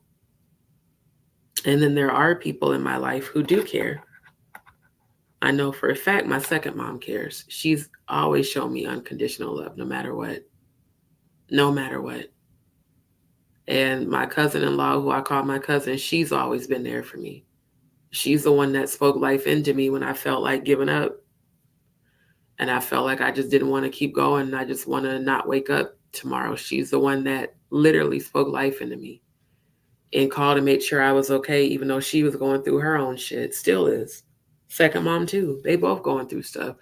But they're always there.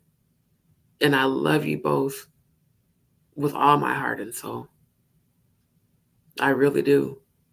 So, I thank God for the people in my life who understand, who have been there, who have tried to help. Um, and I even thank God for those who turned on me because you made me strong. And thank you for showing me who you really are. So you can't be mad at people for them showing you who they are. Be thankful, because then now you know who to embrace and who to leave behind, who to love from a distance, and who should move forward with you. See, the thing about me, I'm going to sit up and watch everything you do. I'm going to evaluate you and your intentions. And not everyone that comes around you has pure intentions. Like I said, I've really seen this repeat pattern. And what I know about the universe is that it will repeat scenarios until you learn the lesson. I learned the lesson. Self-care is not selfish. Putting yourself first is not narcissistic. Setting boundaries is imperative to healing and self-love. And above all, knowing who you are and not allowing your temporary struggle to define you and not allowing other people to define you, but just truly knowing who you are beyond a shadow of a doubt, no matter what anybody else has to say. Now, what I might have to do, y'all, is take this laptop with me. because I just looked at the time. I gotta go put my last load in the dryer. That comforter should be dry, because I don't know what type of bugs got on that thing, but I laid on it and got bit up pretty horrible. But I know like Houston has this thing with these tiny little spiders that I don't know why they like my skin, but they do. So y'all bear with me a second. I'm gonna go because I'm not on my phone on StreamYard. I'm on my laptop, so I'm gonna have to carry this laptop down there. And I'm gonna try not to be too loud. People are sleeping. See, I'm respectful. I'm like other motherfuckers. Hold on, yeah. Walk with me, baby.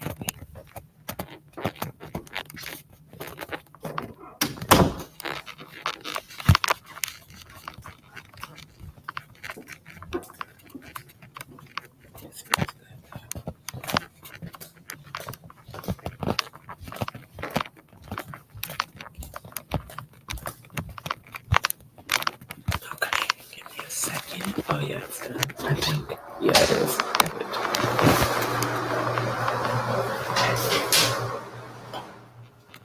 Okay, I'm gonna grab this comforter. Please be dry. This is like the third time I've tried to dry this. Okay.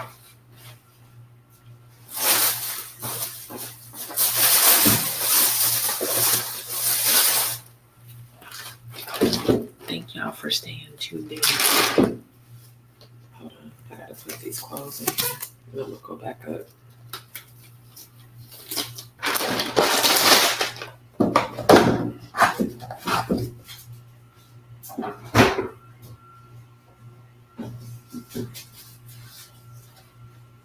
Oh shit. My bras, they got all twisted and tangled.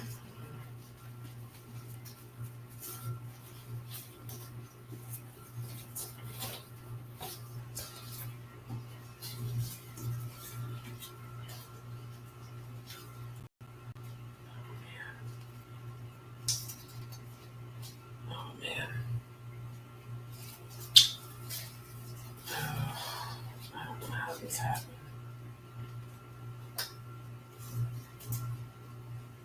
This particular bra always gets caught in my other clothes. My other ones. I'm gonna just have to hang this one. I'm not gonna put it in there. Yeah, I'm gonna hang it.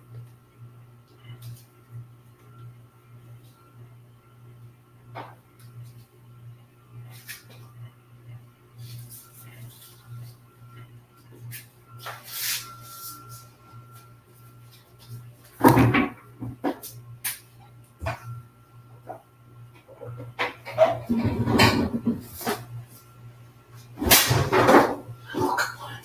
Shit. I hate when my clean clothes fall on the ground. I really hate that.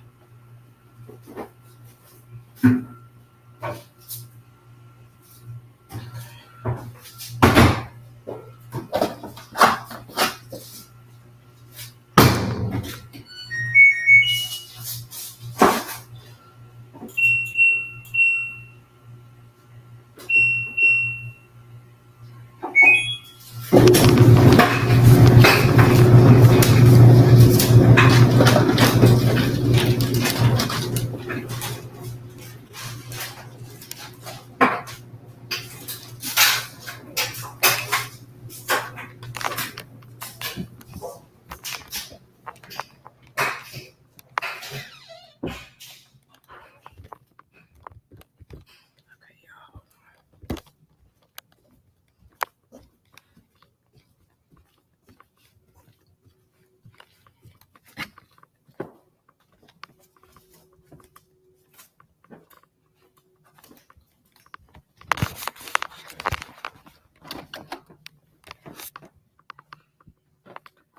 Okay, y'all. Thank you for bearing with me because I know that was probably extremely loud. Give me a second so I can put this comforter on the bed. It's not all the way dry, but I don't even care. I done tried to dry this thing 3 times. So hopefully whatever was on it is dead. I don't know what that was that bit me, but it got me good. Oh shit. I got it. So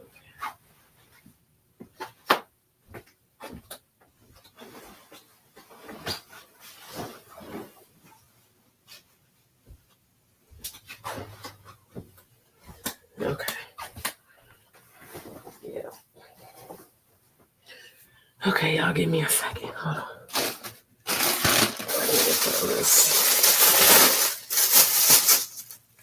In the closet for 1 second. All right. Sorry for the noisy interlude. But thank y'all for your patience.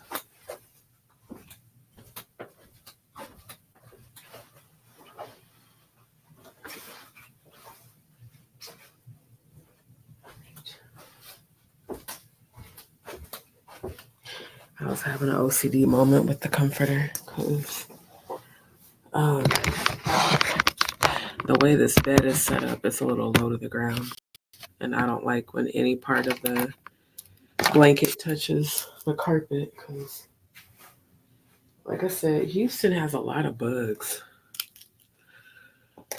And they be everywhere. But anyway, thank everybody who tuned in tonight. Like I said, I'm glad Sister Shalom, or Sister Shonda, I call her Sister Shalom. I'm glad Sister Shonda jumped on because I didn't know she was going through that. I had planned on being on here like maybe 15, 20 minutes to give y'all the update that the celebration was going to be tomorrow. Because like I said, I'm staying at this Airbnb where there's other people. Before I was renting out the ones where I had it to myself, but those are a lot more expensive. So, unfortunately, I had to wait until really late to wash my clothes. And I wasn't even planning on doing laundry until I realized that there's some sort of like, I don't know if they're ants. I mean, I did see a couple of those little fire ants in the carpet that bit me on my toe, but I don't know what got into my clothes. I don't know if it was ants or spiders, but when I went to put on my shirt, my tank top rather, after I got out the shower and I laid on the comforter because I started having heart palpitations. So I laid down real quick. I felt something pinching me. And then I looked and saw I was getting bitten. So I put on another shirt because I was like, maybe it's a dust mite because ain't no bed bugs. One thing one thing I first do anywhere I stay, whether it's an Airbnb or hotel, I strip the whole entire bed. I check to see if there's a mattress protector and I check to see if there's any sign of bed bugs. And there aren't. So I was like, it might have been a dust mite. So then I went to go put on another shirt and I got bit again. So I was like, okay, I'm washing all of my clothes because I don't know what then got into my clothes up in here. And then I decided to wash the sheets and the comforter. And that comforter took forever and a day to dry. So that's why I'm even still having to do the laundry right now. But I'm grateful that at least everybody else is asleep so I can have access to it. Because it is different when you got people around you, especially people that got kids and stuff, and always using the just tying up stuff. I'll put it that way. But like I said, even still, I'm grateful because this place is better than all the other ones I've been at, to be honest. And so far, the host has been extremely nice. And that's what I was going to say. Even though I've been going through a lot of changes, God has still been giving me favor. In the midst of everything, God has been giving me favor. And as I told y'all, gratitude is the best way to manifest. I covered graves tonight for a reason because of the way that I've been treated by people. Because again, when you have conditions that people can't see, like my sissy Lissa that passed from complications of diabetes, a lot of people used to say she was faking because endocrine disorders aren't something you can see. It's an internal process that you go through. And there's some days where you're perfectly fine, and then there's other days where you're not, you know. And I can remember people saying, like, oh, she looks fine. I'm like, no, she went through a lot. And then, of course, there were times that you could see physically that she wasn't okay. And so, one thing I learned from my sis, her whole life is to be strong and to keep having faith and never give up, you know, and just trust God every step of the way. And Elissa is why I am so strong today. You know, she literally was and has always been my example of strength. And she's the reason that I keep going. She's the reason that I can be strong enough to encourage other people and, share my story in hopes that it will give them encouragement, in hopes that it'll, cause them to not want to give up. Because you never know how just telling your story can help somebody else, because most of us, we don't put out there what we're going through, especially on social media. Most people put out what they think people want to hear or what they think people want to see, and they're not truly their authentic self. Me, I'm my authentic self. I'm raw and unfiltered, and I'm to the point. Yes, I can be very loving, but I'm a Scorpio. I can also be an asshole if you be one to me. I'm just being real. Like, I know me. I know when I get tired of dealing with people's bullshit, I'm gonna let you know how I feel. Period. And I'm not gonna ever lie to you. I'm gonna keep it a stack. But if I feel like you want some bullshit or you say something that hurts my feelings or that I'm not in agreement with, I'm gonna let you know. Like one of the chicks that I, was hanging out with, she's always, condemning gay people. And I'm like, bruh, just because you don't agree with a lifestyle don't mean, I mean, that doesn't make you any closer to God making fun of and condemning gay people. And your own daughter is gay.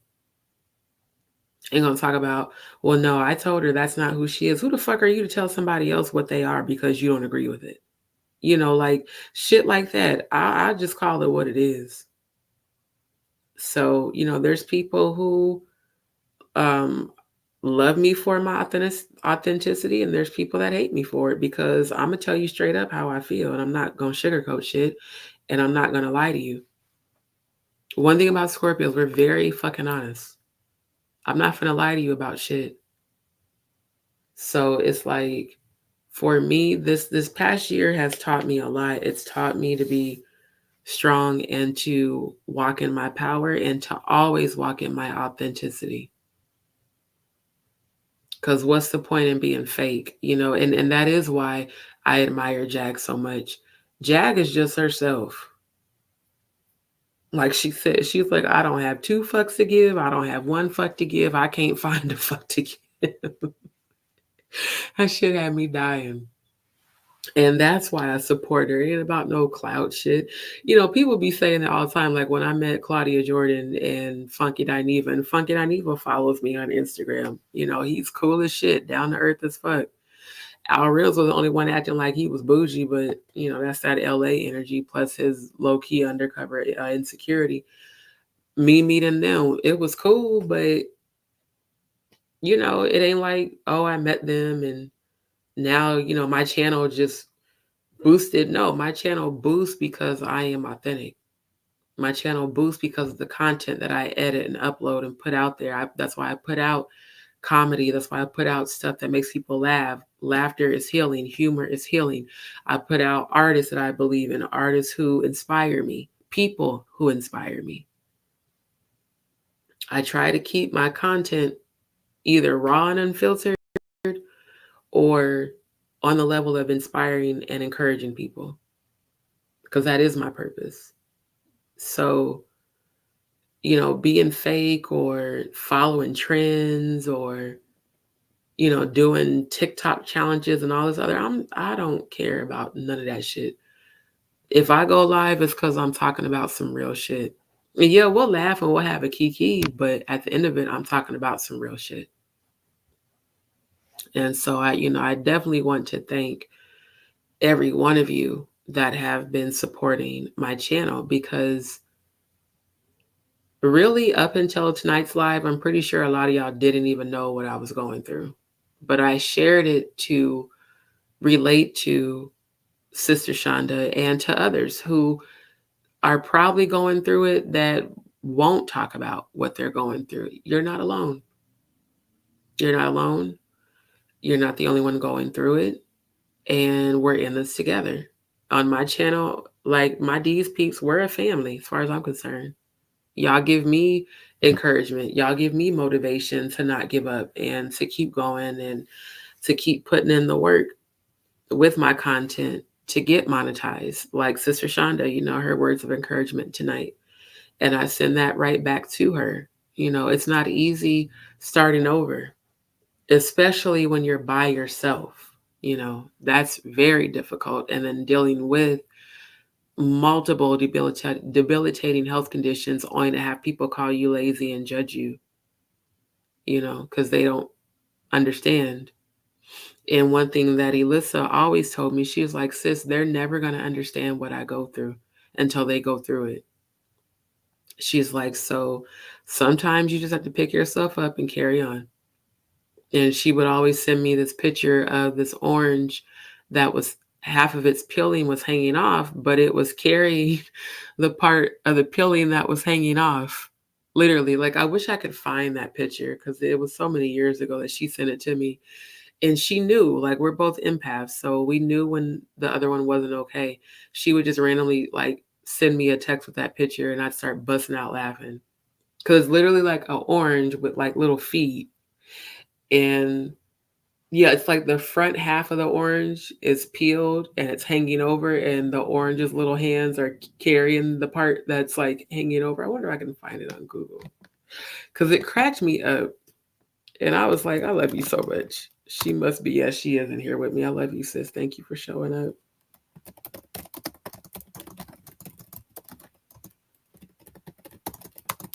Because it's like a pity party ain't going to help. You just got to.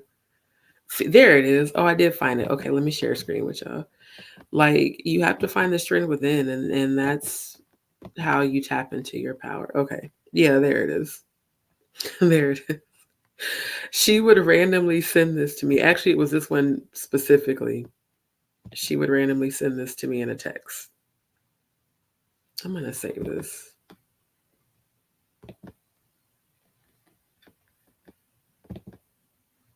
Yeah, I'm going to save that and send it to myself. Because that's how I know she's right here with me. And I'd be feeling Elissa's energy. Elissa and I, there it is. Elissa and I became friends when I was either 4 or 5. Either 4 or 5 when we first started going to GBT. And then we became best friends when I was 10 and she was 11. So yeah, she walked through my entire life with me. And it's hard for me to not measure other friendships by her because we did have a very special bond. And she was a spiritualist like me, empath like me, clairvoyant like me. And her mom would tease us when I moved in with them after I left home. She was like, y'all best friends because y'all crazy match each other. I said, you know us so well, Mom. She was my partner in crime, bruh. She was truly there. I will never have another friend like her. And that's why I always called her my sis, because she was more than my friend. She was my family, you know. And her fight with diabetes was much worse than mine. Much worse. And the thing about Elissa is her strength and her faith. And she would vent to me, just like how I vented tonight. She would vent to me, and I would let her. I would just be there for her. Sometimes she just would cry, and I would hold her. Or if I wasn't there physically over the phone, I'd listen, and I'd pray for her, and I'd pray with her. And that's the kind of friendship and familyship we had. And she was my first empathic friend. And we even used to astral project. She was the only friend I did that with. My sister, Angie, and I were 11 months apart, exactly 11 months apart. So from my birthday to hers, we're the same age. And her and I, we're not twins, but we have that real special, close sister bond. And Elissa was the only other person I ever had shared that spiritual gift with. And when she started to decline after falling and breaking her wrist and recovering, that was the hardest time for me,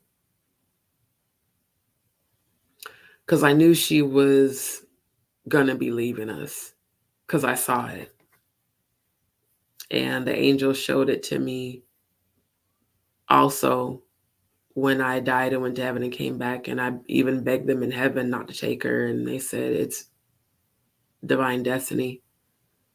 Every one of you have a time clock, and we can't change it. So that's also why I tend to be solo, because I know there will never be another her.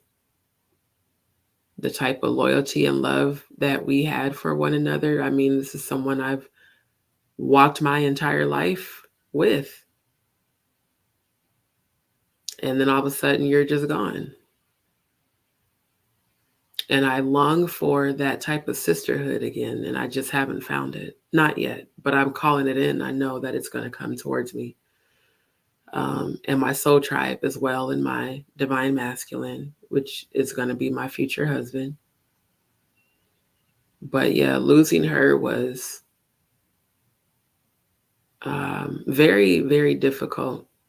And it's weird even that she's been gone for 10 years now, because she technically passed August 29th, but they pronounced her September 1st. So that's the date that we all recognize as her transition. And it's weird. It's like when that person's always been with you and then they're just gone. It's so weird to adapt to living life without them. So what I do is I honor and cherish her memory by being just as strong as she was. I allow her example when people ask me, how do you keep going? Because I had her as an example. Elissa, her faith in God never wavered. Even when she was frustrated, even when she was angry with God for her medical struggle. I mean, because as a human, we go through that. Like, why you can't just heal me? But then I realized even this past year that healing starts within. And even with what I've been diagnosed with, I still believe I can heal myself. I just need them to show me how. That's why I do my, chef on a budget, eat your way healthy stuff. And I speak healing over people, and I give Reiki massages and literally put healing into people. So I was like, now it's time for me to call in my healing and to believe it and to manifest it. And what I also learned this year is to just keep people out my damn business. Because people be acting like they care and they want to help. They just be wanting to be nosy, y'all. So I'm like, at this place in my life, I'm going to keep moving forward. I'm going to remain in a state of gratitude. I'm definitely grateful for every one of you on my channel. I'm extremely grateful for the ones that keep returning to my channel. That lets me know that something that I'm saying and doing is resonating with you. And it is definitely giving me a sense of purpose, because like Sister Shonda and I discussed, losing your job and having people hate on you and having to start over and having to be in an environment you don't want to be in and deal with shit you don't want to deal with is not easy. But for me, there's been a divine purpose in every single scenario and situation. So I have to thank God. I have to thank and give gratitude to my angels and ancestors and spirit guides because you use me to help other people so that, and I'm talking about spiritually and mentally and emotionally. So that means I'm fulfilling my soul contract on this earth, which is what they assigned for me to do anyway when I did cross over and go to heaven and they sent me back here on this mission. Once I fulfill my soul contract, I'm going back home and I'm not reincarnating on this planet ever again. I'll be an ancestor to my kids, you know, but come back here? Hell nah. Nope. When it's my time, I'm out. But until then, I'm still going to find some sort of joy in life.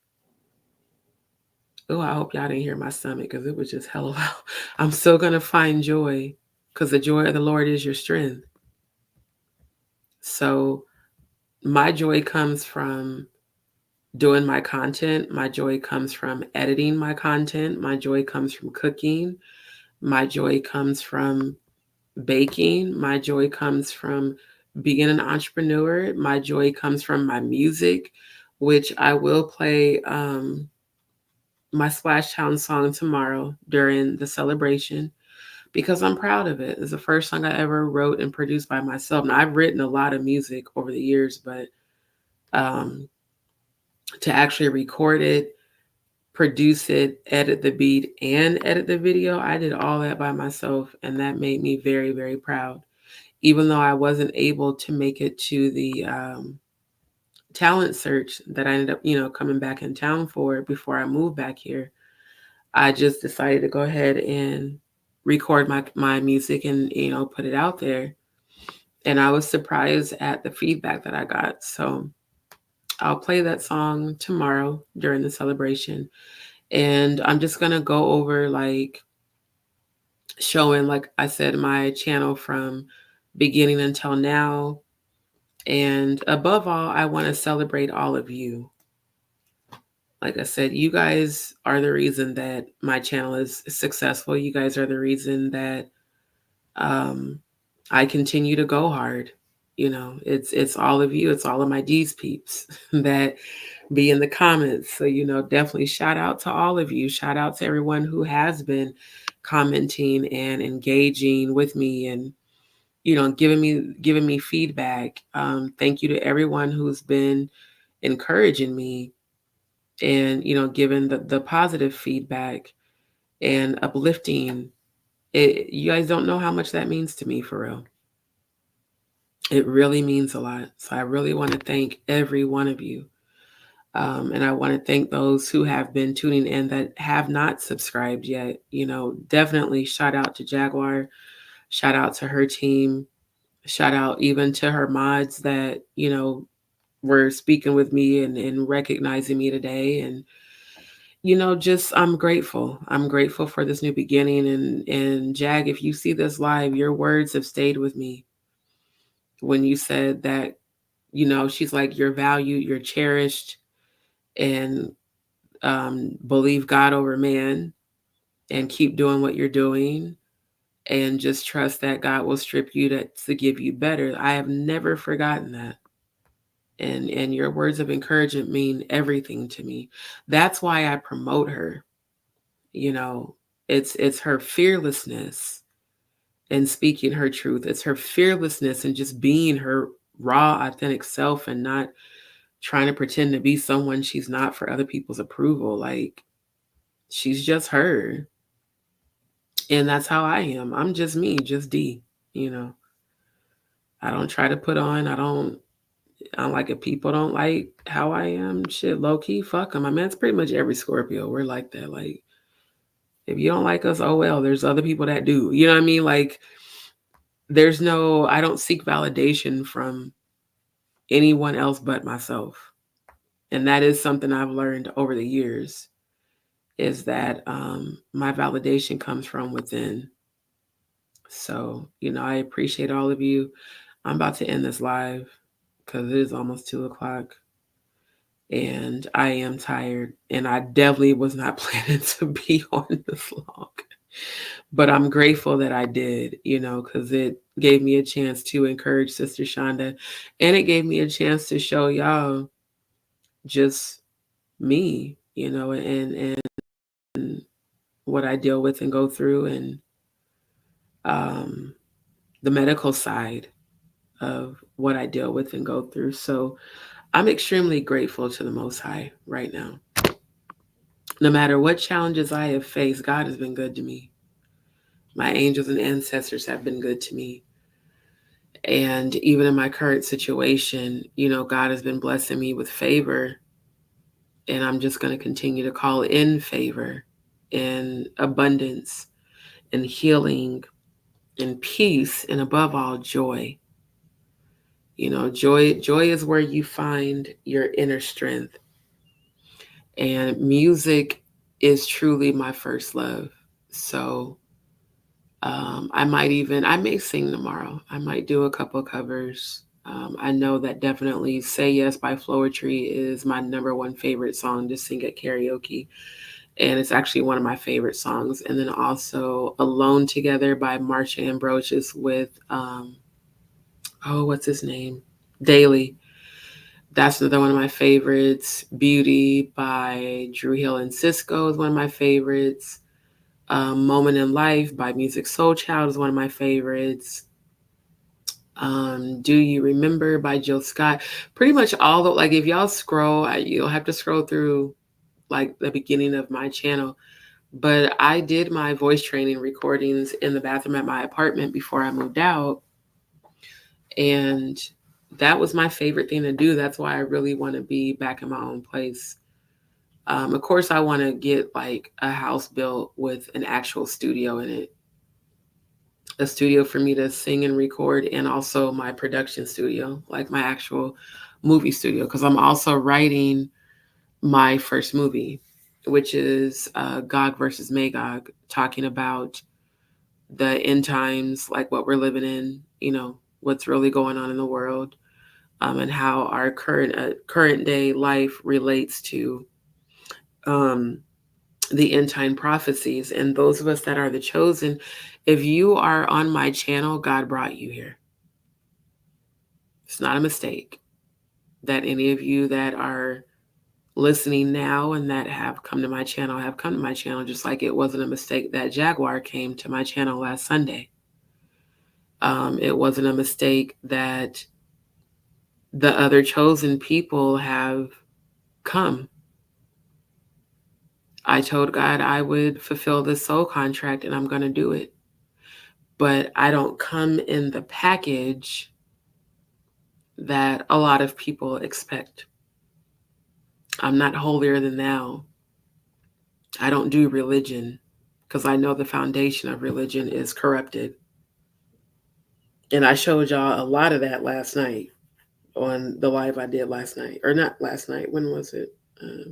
Saturday night. Whenever it was, I went live last. I'm tired. I can't remember what day it was. Let me look at my yeah, it was,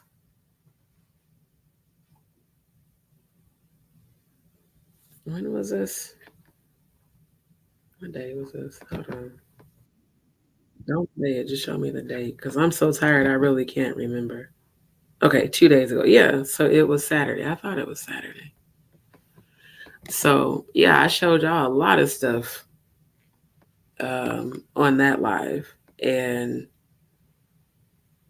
like I told, well, why do they have this on here that it's scheduled when I'm actually doing it? I don't know what's going on with StreamYard. But yeah, like I said, there's so much that I'm going to still be sharing.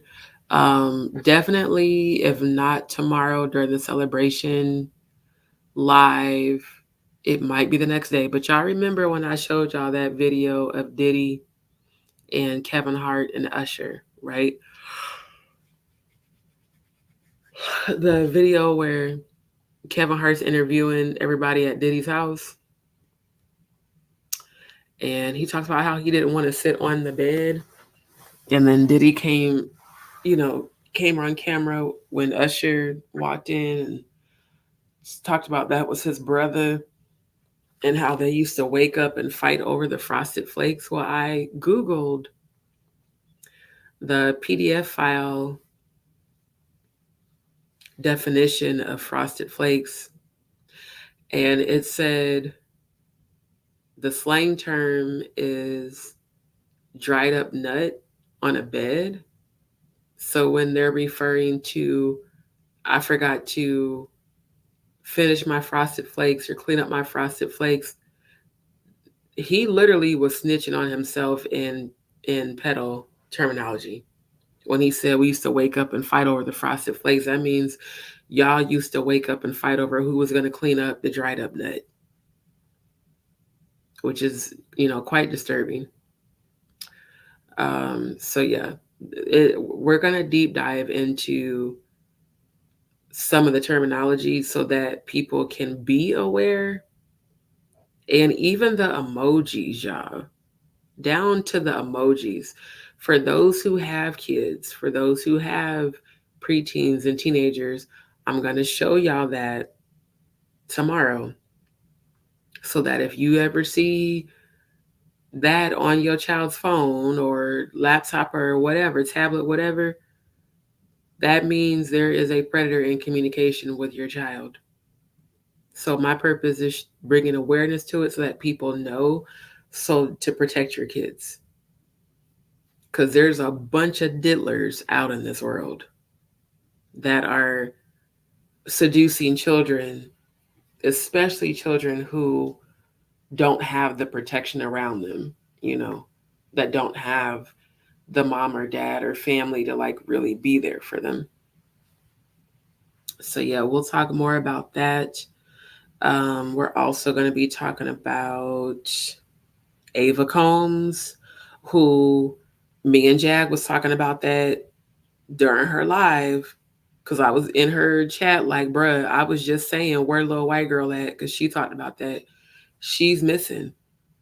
And I've been seeing that all in the YouTube streets. Everybody talking about where is she at? Because ain't nobody seen her since that live. Y'all know I just talked about that on Saturday.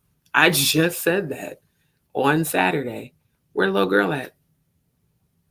And Jaguar had said, she said, unless they decided that she was ready to party and they chose her, which I hate to say it, but when I saw that live with Diddy and all them kids, I already knew. I said, yeah, they about to, he probably finna choose her. So we're going to talk about that. We're going to talk about Leah Remini escaping from Scientology, because her story very much so parallels my story, escaping the cult churches that I was in. And, also relating that to Jaguar's experience, as well as J-Lo, who, quiet as it kept, they said is about to go to jail for her involvement in that 1999 shooting where allegedly Diddy had her to carry the gun and carry out an unalivement. Yeah, these people who have been hidden in plain sight, God's pulling the cover off everybody. That's why people like myself, like Sister Shonda, like Jag, like all the spiritual chosen, the warriors, that's why we can't give up, man.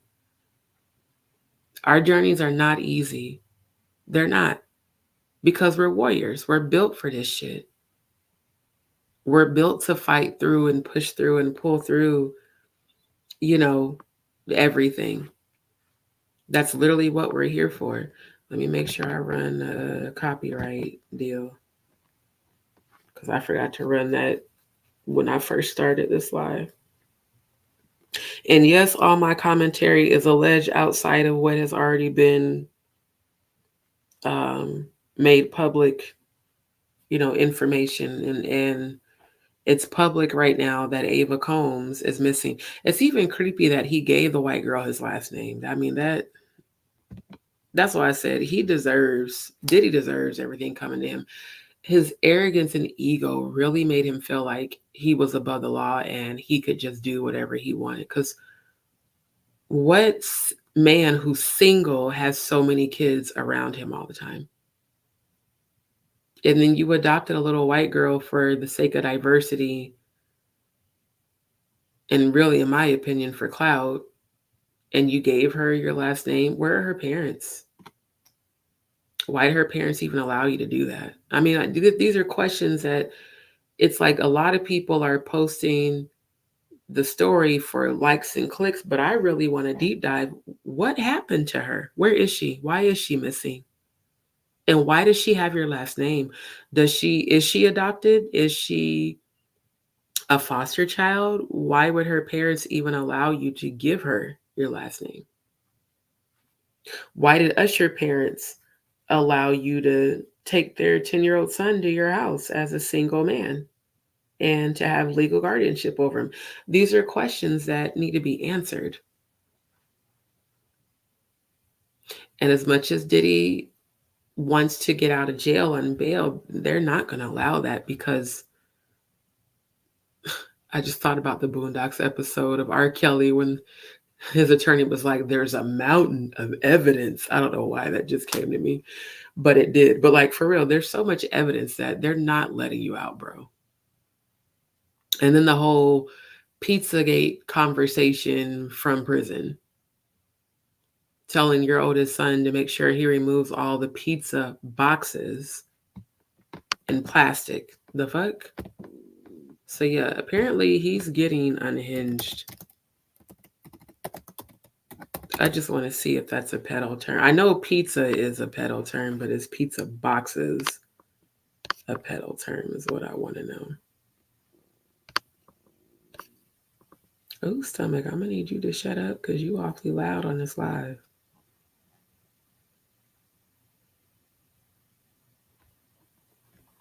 Hold on, let me see. Actually, I'm going to share this before I jump off.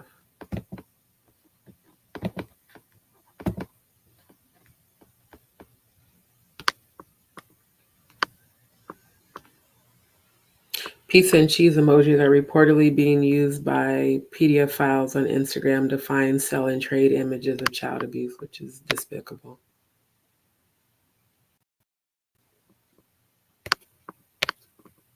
I wanted to see the actual icons that they showed. Hold on. Because one of the articles I found earlier, and it actually showed the emoji icons.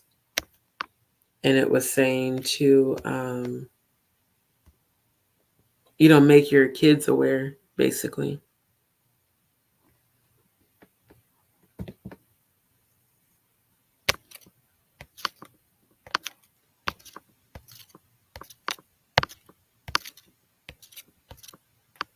Hold on. I think I saved it in my bookmarks. Let me check on my phone. Because if I did, I can just forward it to my email.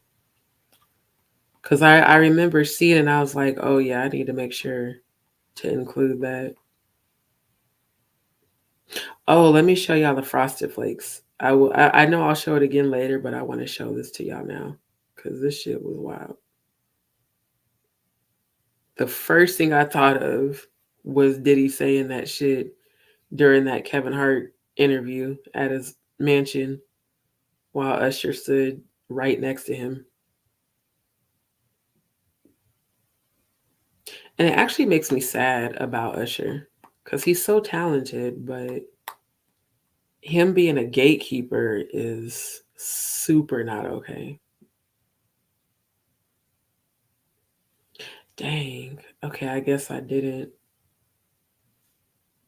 Let me look at my email right quick because I could have sworn either I bookmarked it or I sent it to my email because I was like, not them showing the actual emojis. Okay, I'm gonna show y'all this right quick.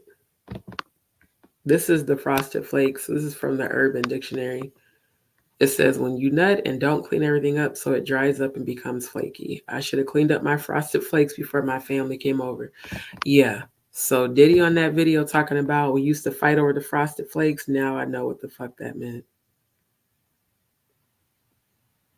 Which is just very, it's the audacity. It's literally the audacity. Okay, so I guess I did not share that particular web page, but I'll find it at some point. I'll find it because like I said, I wanted to show the different type of emoji because some of these emojis I've used for other stuff, not even knowing that that's what the pedals use.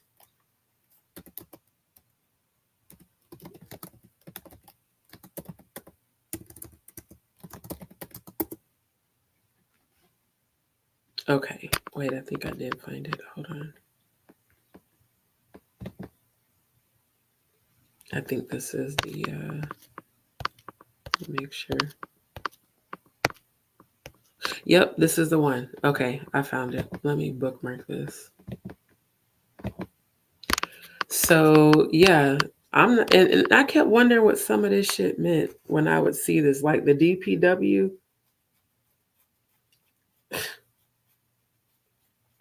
Someone texted that to me and I had no idea what it meant.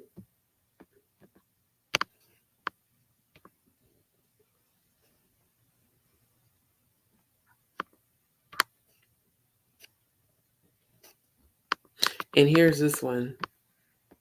Let's meet in real life. Now that's one I have seen on other videos and stuff where they have been like finding almost like that to Editor show, stuff like that. But yeah, the corn, I always use corn to describe cornballs like Safari and Ray J. I had no idea that corn is an emoji for this. I was shocked.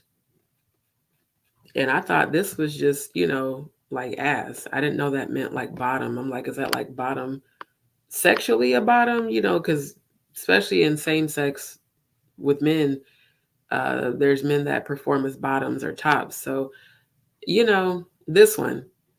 Now, yes, I've used this when I've been feeling naughty. If I, take a sexy picture and like I've shared it with someone, I'll use that. I did not know that this meant this. I have used this for like when I've cooked or to describe someone sends me a foodie picture. Oh, that looks so good. I had no idea that's what it meant. And I definitely didn't know that noodles meant nudes. I was like, what in the hell? And this one I be using for watching stuff. That's how come I use that for when I advertise my lives, like to tune in. The eyeballs are like watch and tune in. Hammer is sexual activity. I'm like, what the hell? So that's what I mean. Like, you end up seeing this on your kid's phone. Yeah, it's because more than likely some sort of predator has gotten a hold of them or is using that terminology to try to get a hold of them. And I guess I can drop the link in the comments.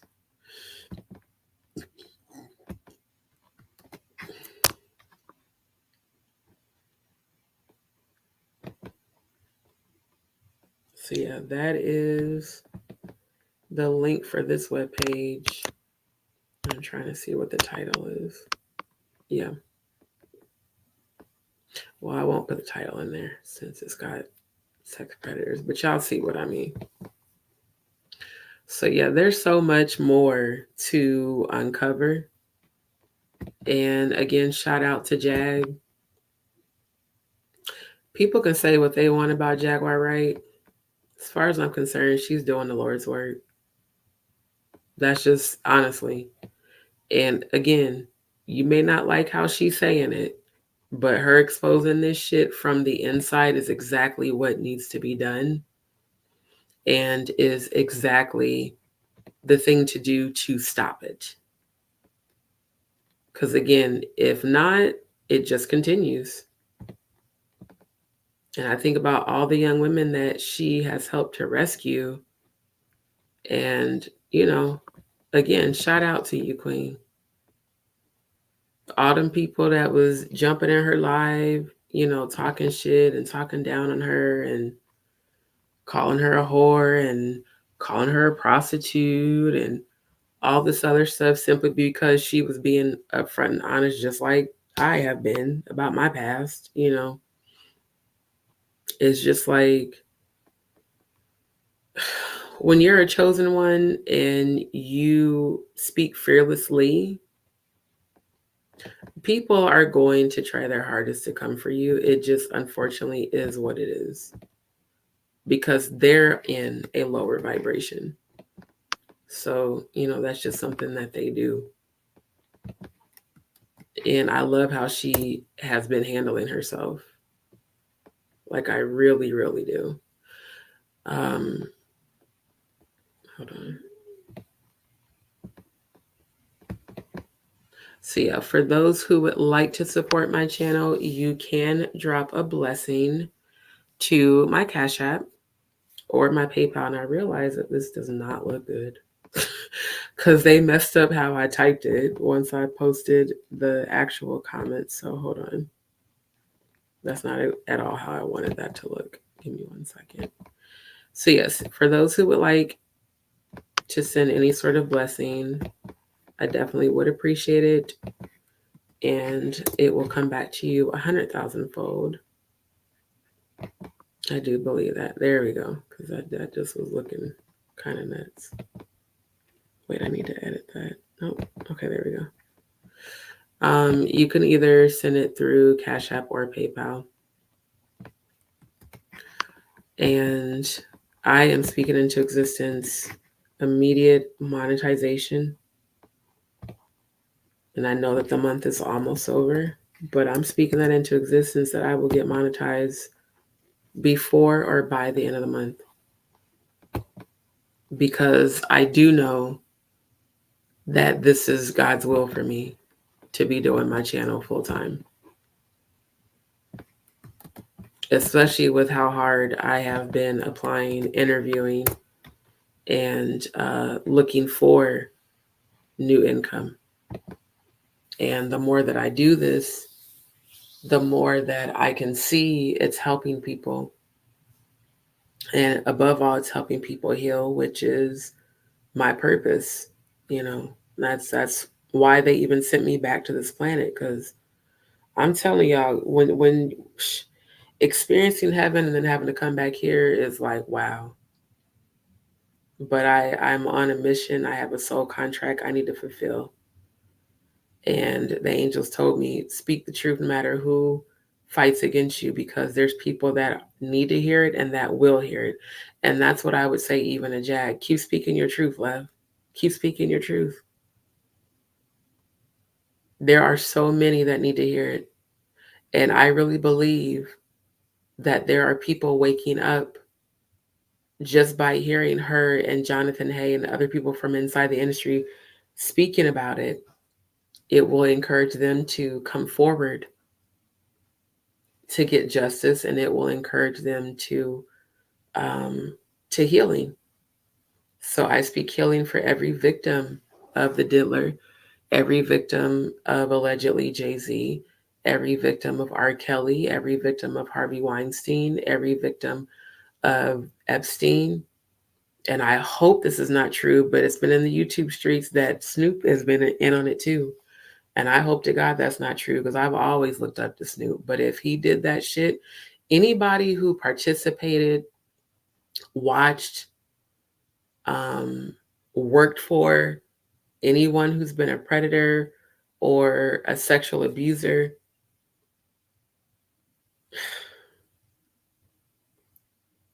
may those victims that you hurt all receive justice and you receive your recompense of reward.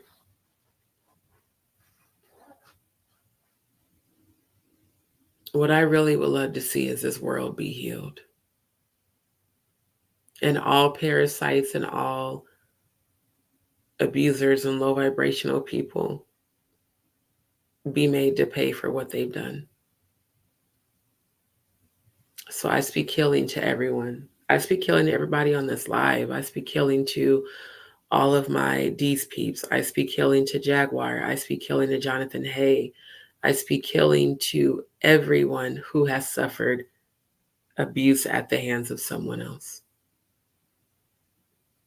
And I want to thank all of you for your love and your support. Thank you all for helping me to get to 5,150 plus subscribers. And it doesn't even bother me when I see one or two people have unsubscribed because of me speaking my truth and embracing Jaguar. I've noticed that too. It'll be like maybe one or two people that will unsubscribe, but at the end of the day, they get replaced with 20 plus more. So, like I said, fearlessly speak your truth. Walk in your truth. Walk in your power. Walk in the knowledge of who you are and keep moving forward no matter what. Keep moving forward no matter what. And understand that your challenges are simply transitions. It's to transition you into something better. And like I said, I thank Jaguar for her encouragement. I really do. I thank her for being my example to keep speaking up, keep doing what needs to be done to put a stop to all trafficking and sexual abuse. Whether it's in the church, whether it's in the music industry, whether it's in the entertainment industry, whether it's in the military, whether it's in the schools. It's time for all of us to speak up and speak out. And that is actually, that's the title of my, when I celebrate the LGBTQIA community. That's what I always hashtag during Pride Month, speak up and speak out. Well, now I'm applying that to those victims who have been silenced and those victims who have been coerced and threatened. Speak your truth. It's going to help somebody else. Be your authentic self. It's going to help somebody else. So I'm getting ready to say goodnight. Oh, and it's 2:22 on the clock. Thank you for that alignment, ancestors. Thank you for that.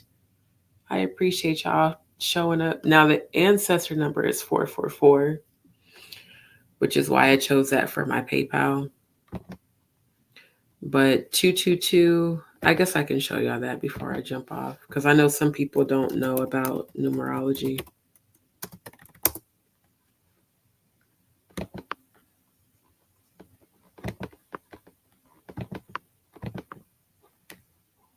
And I know there's not as many viewers because, like I said, this was an impromptu. But yeah, angel number 222.